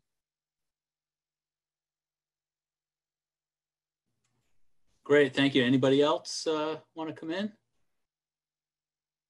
Okay, I guess that was an excellent statement. Thank you. So we're going to turn to some questions that we're receiving from the audience, in addition to the ones we've already referenced. So the first one, a few questioners have asked or posed the question of the whiteness of Armenians, and I think particularly for people with experiences that are outside of the U.S. in more recent times, they don't necessarily identify fully or entirely as white. And how does that, how do we look at that within the context of the U.S. and how does that complicate the issue in terms of relationship to the Black Lives Matter movement? And about Armenian identity in general? I can speak a little bit to that. I know I grew up in a really, really white space in Maine, and anyone who I went to school with would not have called me white, even though Armenians are by the book white people. And me grappling with my perceived otherness throughout middle school and high school was really interesting. I was really embarrassed about my name. I was embarrassed about my immigrant parents, sorry, mom and dad. And just, I feel like I had this othered experience growing up just because there was really no one else except white Protestants, you know, like Northern, Western European white Protestants where I grew up. And then my experience going to Clark University in Worcester, which is really diverse, was kind of earth-shattering, because I had this moment of being like, oh my God, I'm white. Like, I had no idea my whole life that I was white. So I guess just speaking to that a little bit, I think that there is, no matter what your experience is, it might be different as an Armenian being outside of the US, being in the US in a diverse city, or being in a rural place like where I grew up, and your you know, relationship to whiteness. But I think it's important to remember for Armenians that in America, at least, we are white. We get to answer white on the census. And although people might be like, where are you from, or what's your background, we are still white, and we benefit from our proximity to whiteness. And I think just something to add on too, I know with other immigrant groups, this is kind of something to think about, but there's a sort of, in America especially, this sort of notion of, the immigrant notion of get in the country and close the door behind you sort of thing, of like, you know, really trying to capitalize on your proximity to whiteness. And there, I think that speaks to colorism in the Armenian community. It speaks to other issues in the Armenian community. But I think even if we are marginalized at certain points in our life or in certain locations, just to remember that we are white here, and that we should be using that privilege in a way that doesn't, that uplifts other people, and not try and capitalize on it or assimilate in a way that feels, you know, like we're buying into that racist structure. So it's my 2 cents.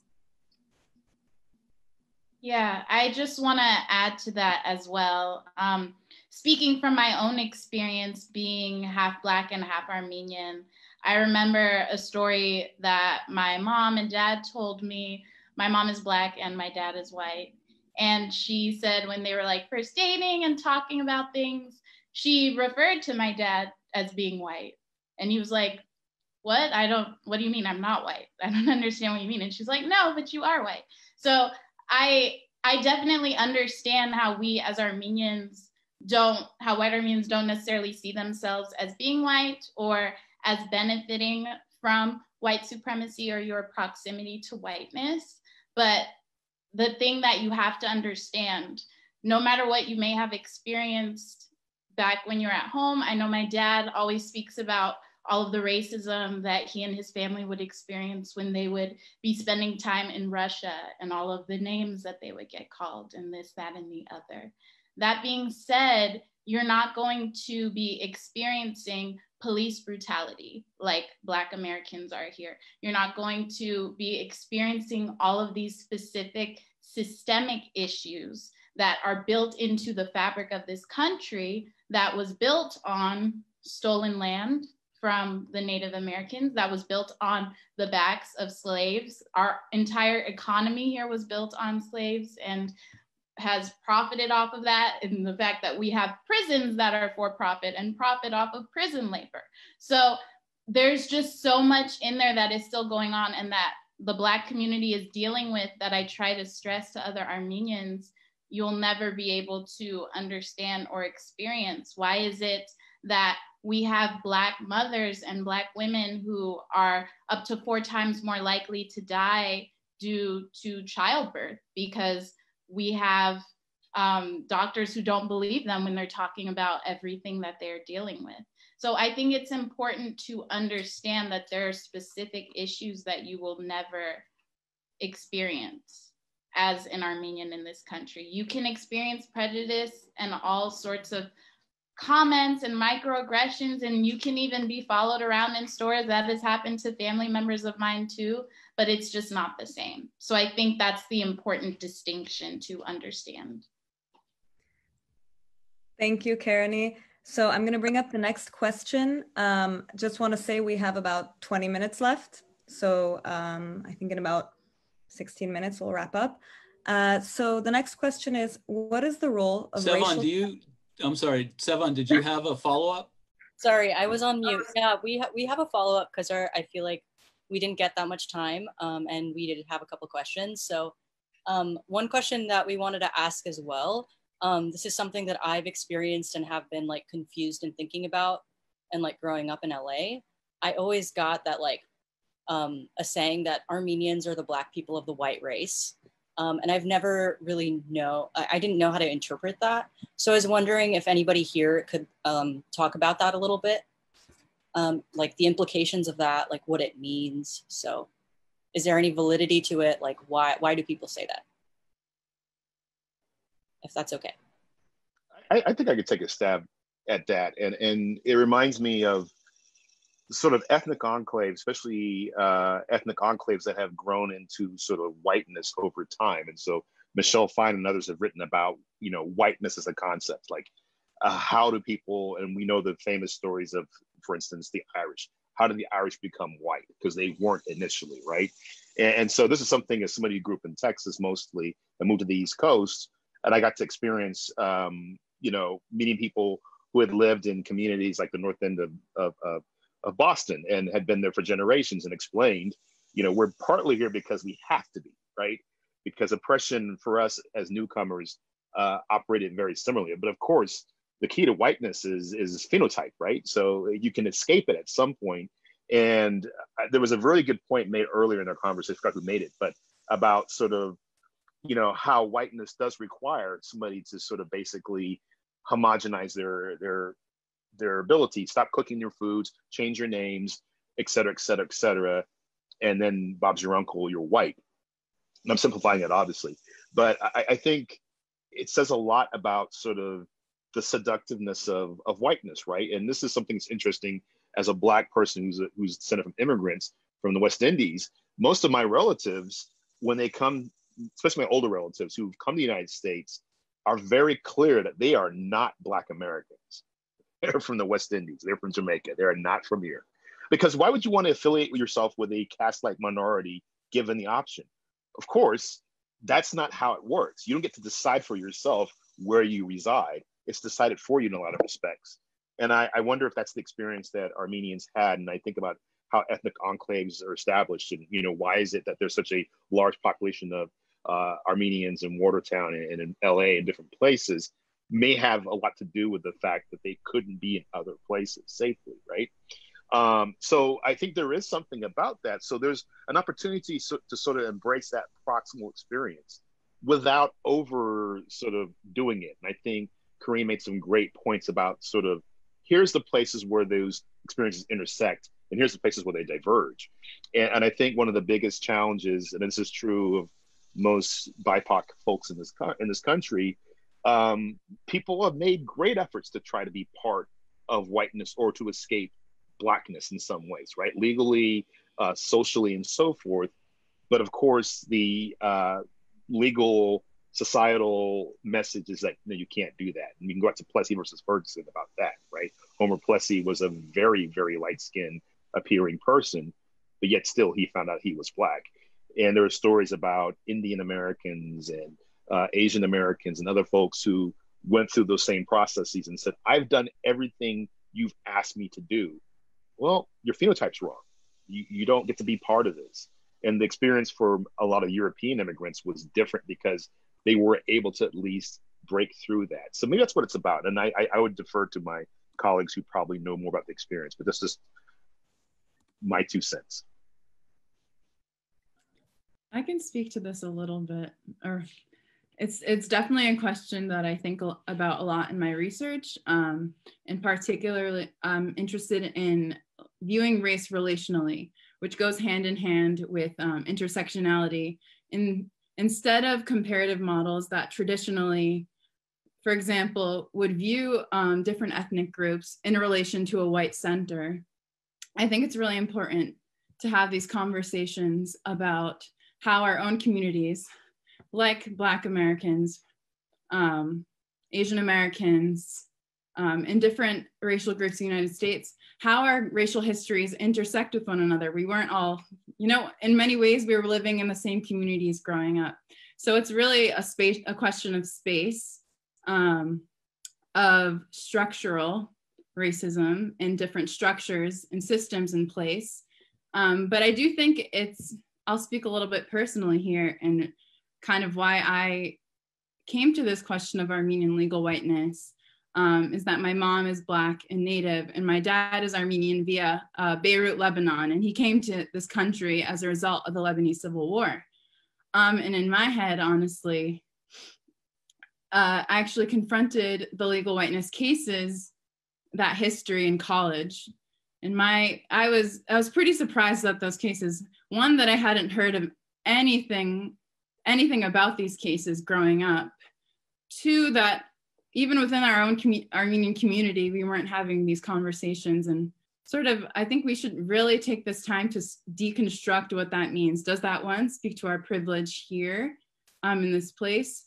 But I also think, and I do want to acknowledge the fact that I think whiteness in many ways does serve as a form of erasure for a lot of ethnic minorities from that region of the world, like Armenians, like Lebanese people, North Africans. And I think that's something that's also a separate issue. And in many ways, the United States, the way we really understand and theorize race here doesn't really allow for much space for a lot of these ethnic minorities. And I do want to, acknowledge that there is a lot of erasure there, and that in a way, whiteness in our discussions earlier we were having is not serving us in that way.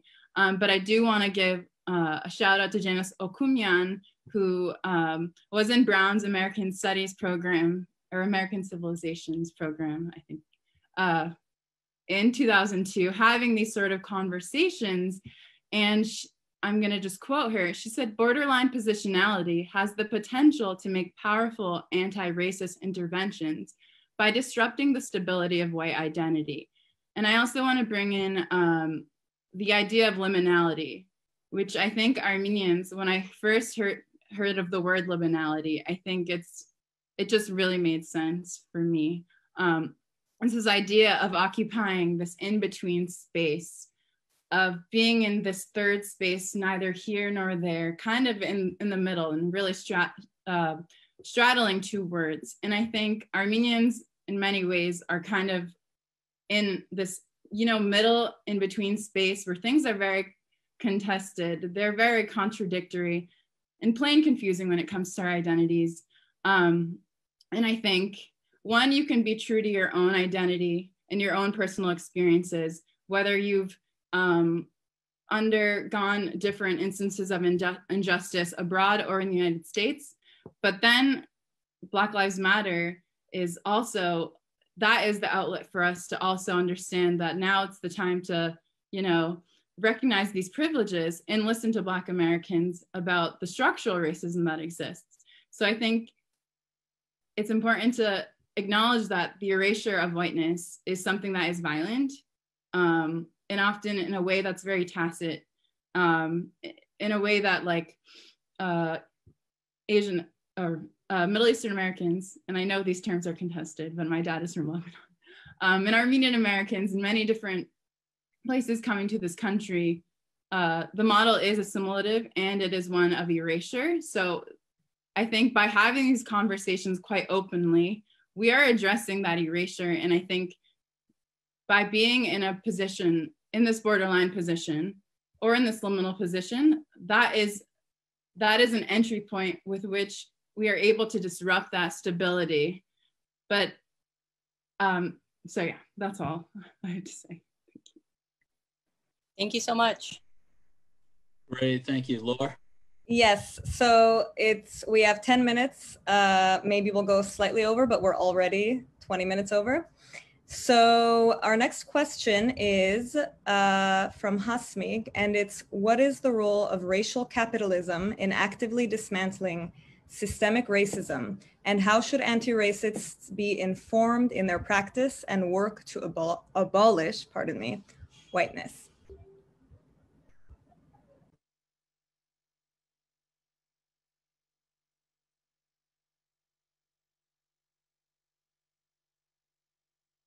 Should I repeat it? I don't hear anyone.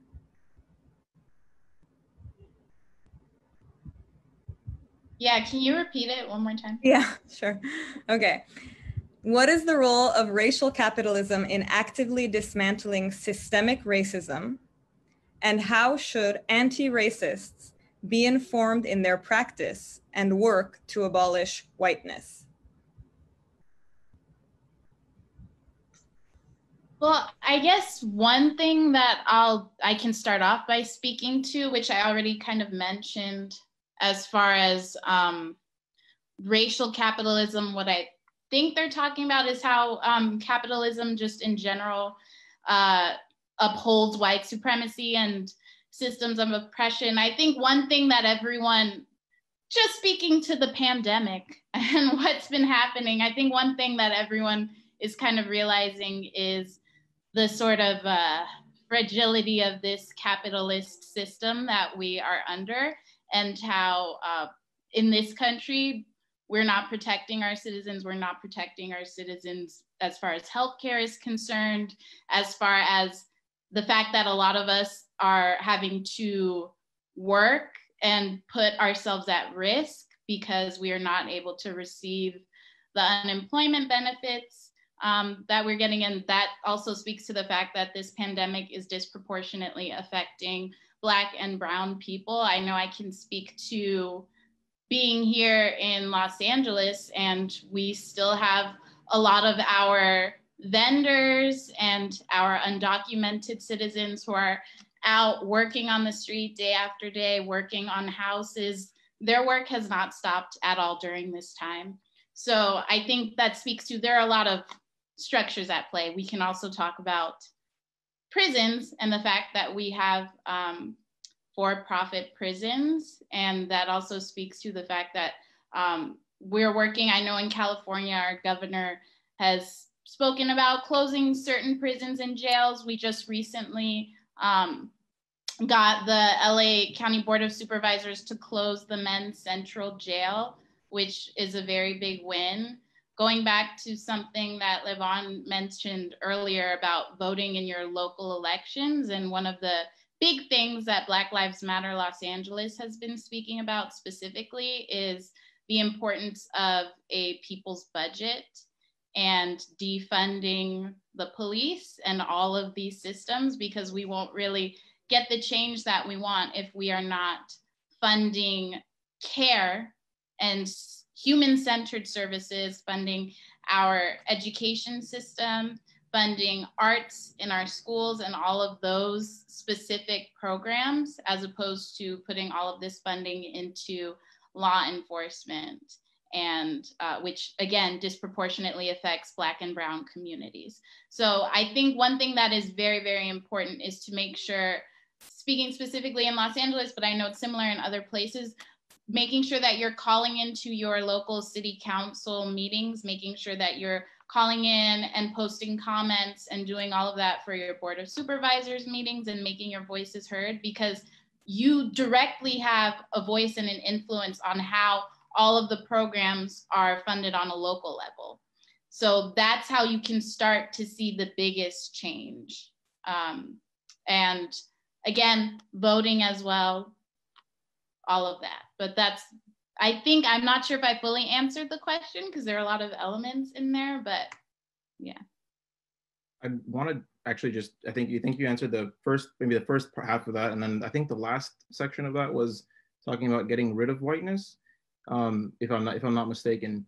But I want to say I disagree with that. I don't think there's anything wrong with being white, or that's something that should be gotten rid of. Like, that's just, the color of somebody's skin. That's not, it shouldn't say anything about the content of someone's character. I think the question should be saying, how do we get rid of racist ideas or racist decisions in these, rather, and that's, I think what was being addressed and what the question is really about. But I just wanted to speak out against that and say that it should never, on either side, it should never be about the color of your skin. It's more about the experiences that you've had and how you're treated rather than the color.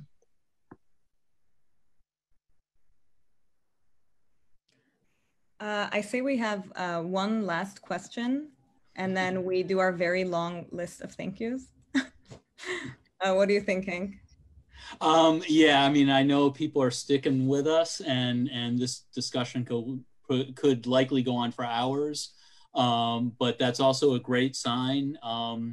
This event is not meant to be a solution to the issues of systemic racism in the United States and violence against African Americans and other Blacks by police and others. It's meant to be the beginning of a conversation. So I kind of think it's good if we actually end with people still wanting to talk, and even more importantly, wanting to do more. So I think we can turn it over to Laura for the last question, and then do our thank yous and wish that everyone extends this process forward indefinitely until we really start to see the social justice that we've been, I mean, honestly, people have been pushing for 400 years on this continent.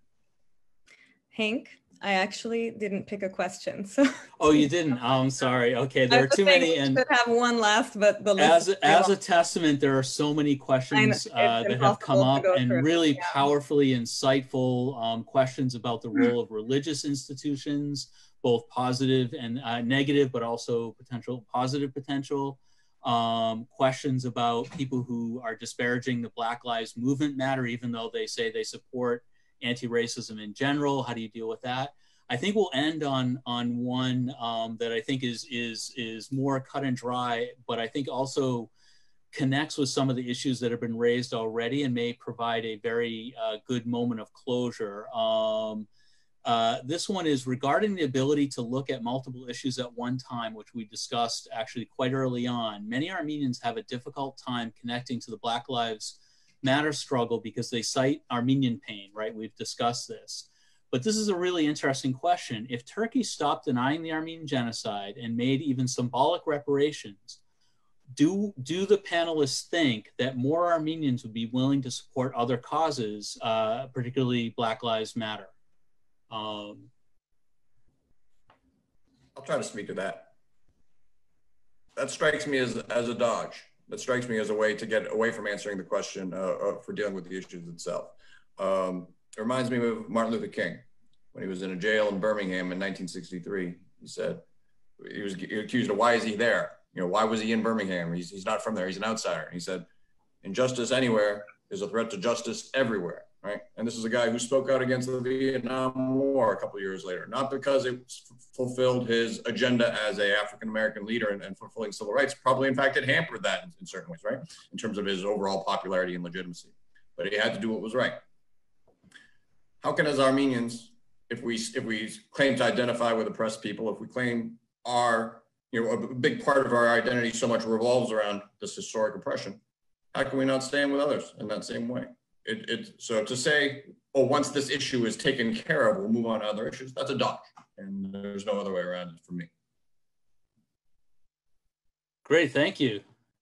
I'd love to further that and actually just say, even if we weren't part of a group that was oppressed and felt similarly, it's just purely, it's a human issue, right? And I think Dr. Reddick kind of touched on this a little bit. It's about empathy, and even if you haven't felt it yourself, it's the recognition that this is just wrong is wrong is wrong. This is a moral issue. This is morally wrong, and you should want to step in, regardless of whether or not you felt that, and try to right that.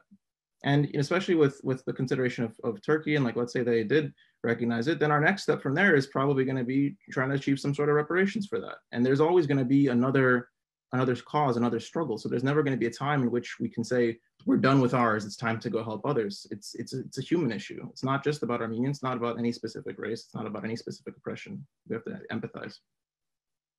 And I just like to point out too that obviously Black Americans have their hands full, but to every protest that I've ever been to, there's always pro-Palestine signs made by Black leaders. There's always pro-Indigenous signs, even with a group that we can see in America that has their hands totally full with dealing with their own movement, there is still solidarity with other movements, which I think is a great example for Armenians at this time, especially.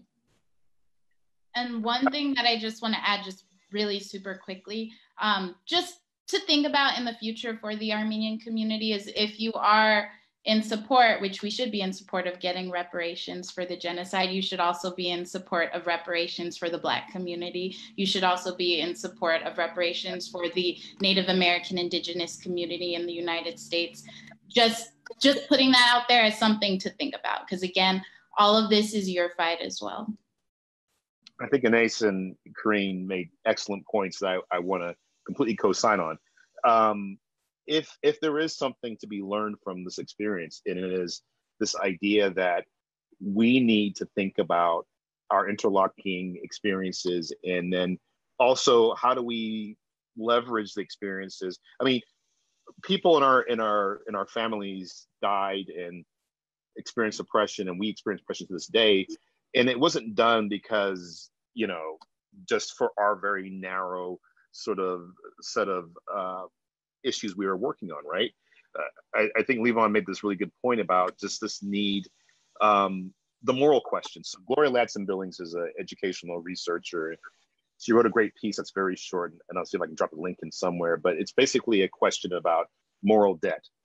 We talk about debt and finances and so forth. She talks about the American moral debt based on the pillaging of lands of indigenous people, based on slavery, chattel slavery of Black people, and oppression of people throughout history.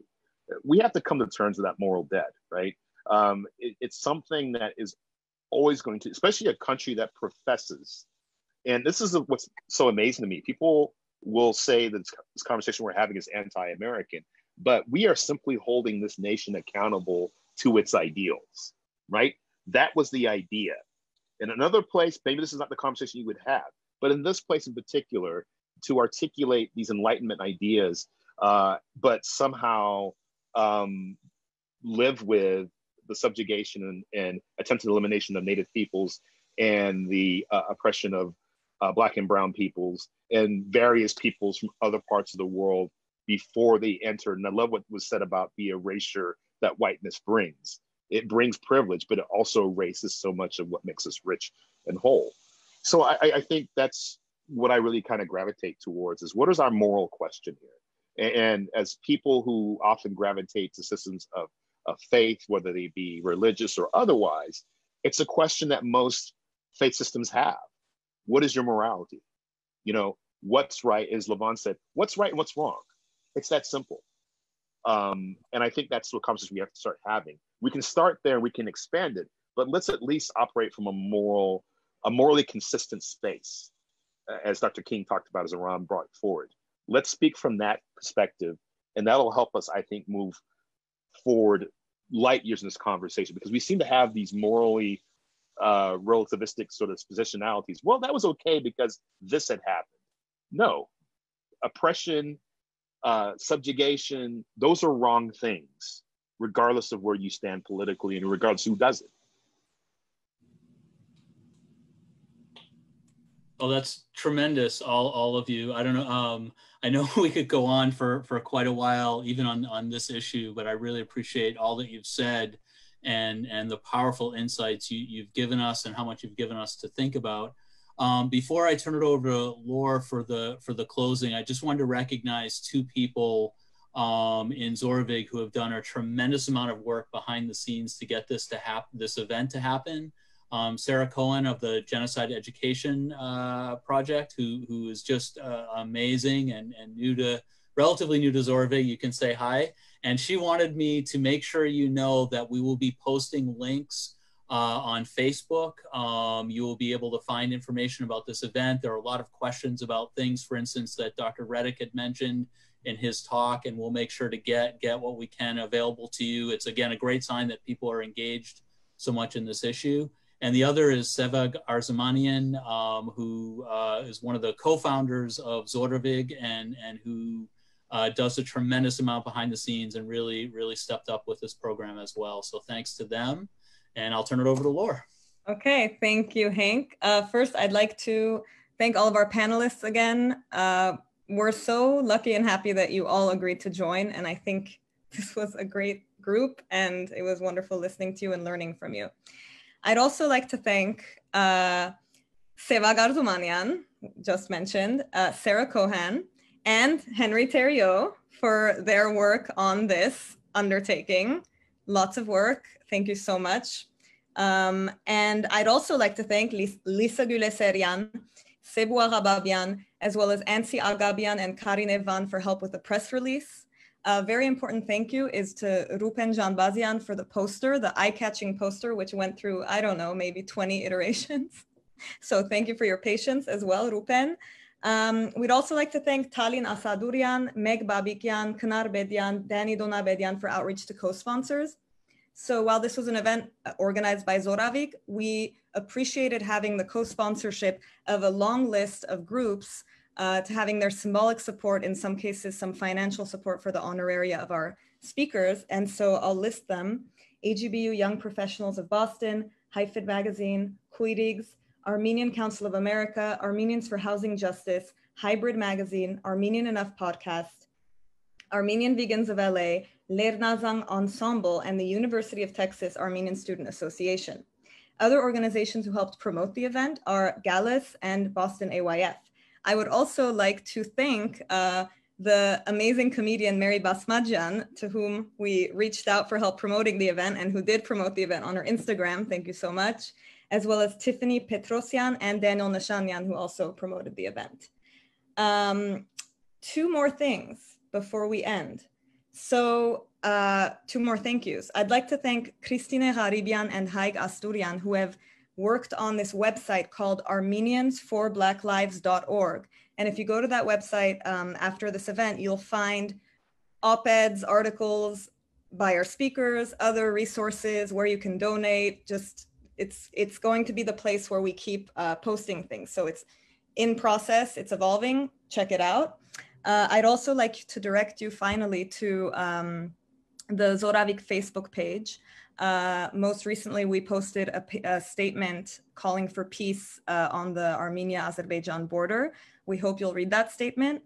And finally, if you're interested in projects by Zoravik, please email zoravik@gmail.com to get on our email list, and we can send you updates on meetings, events, statements, and all other activities.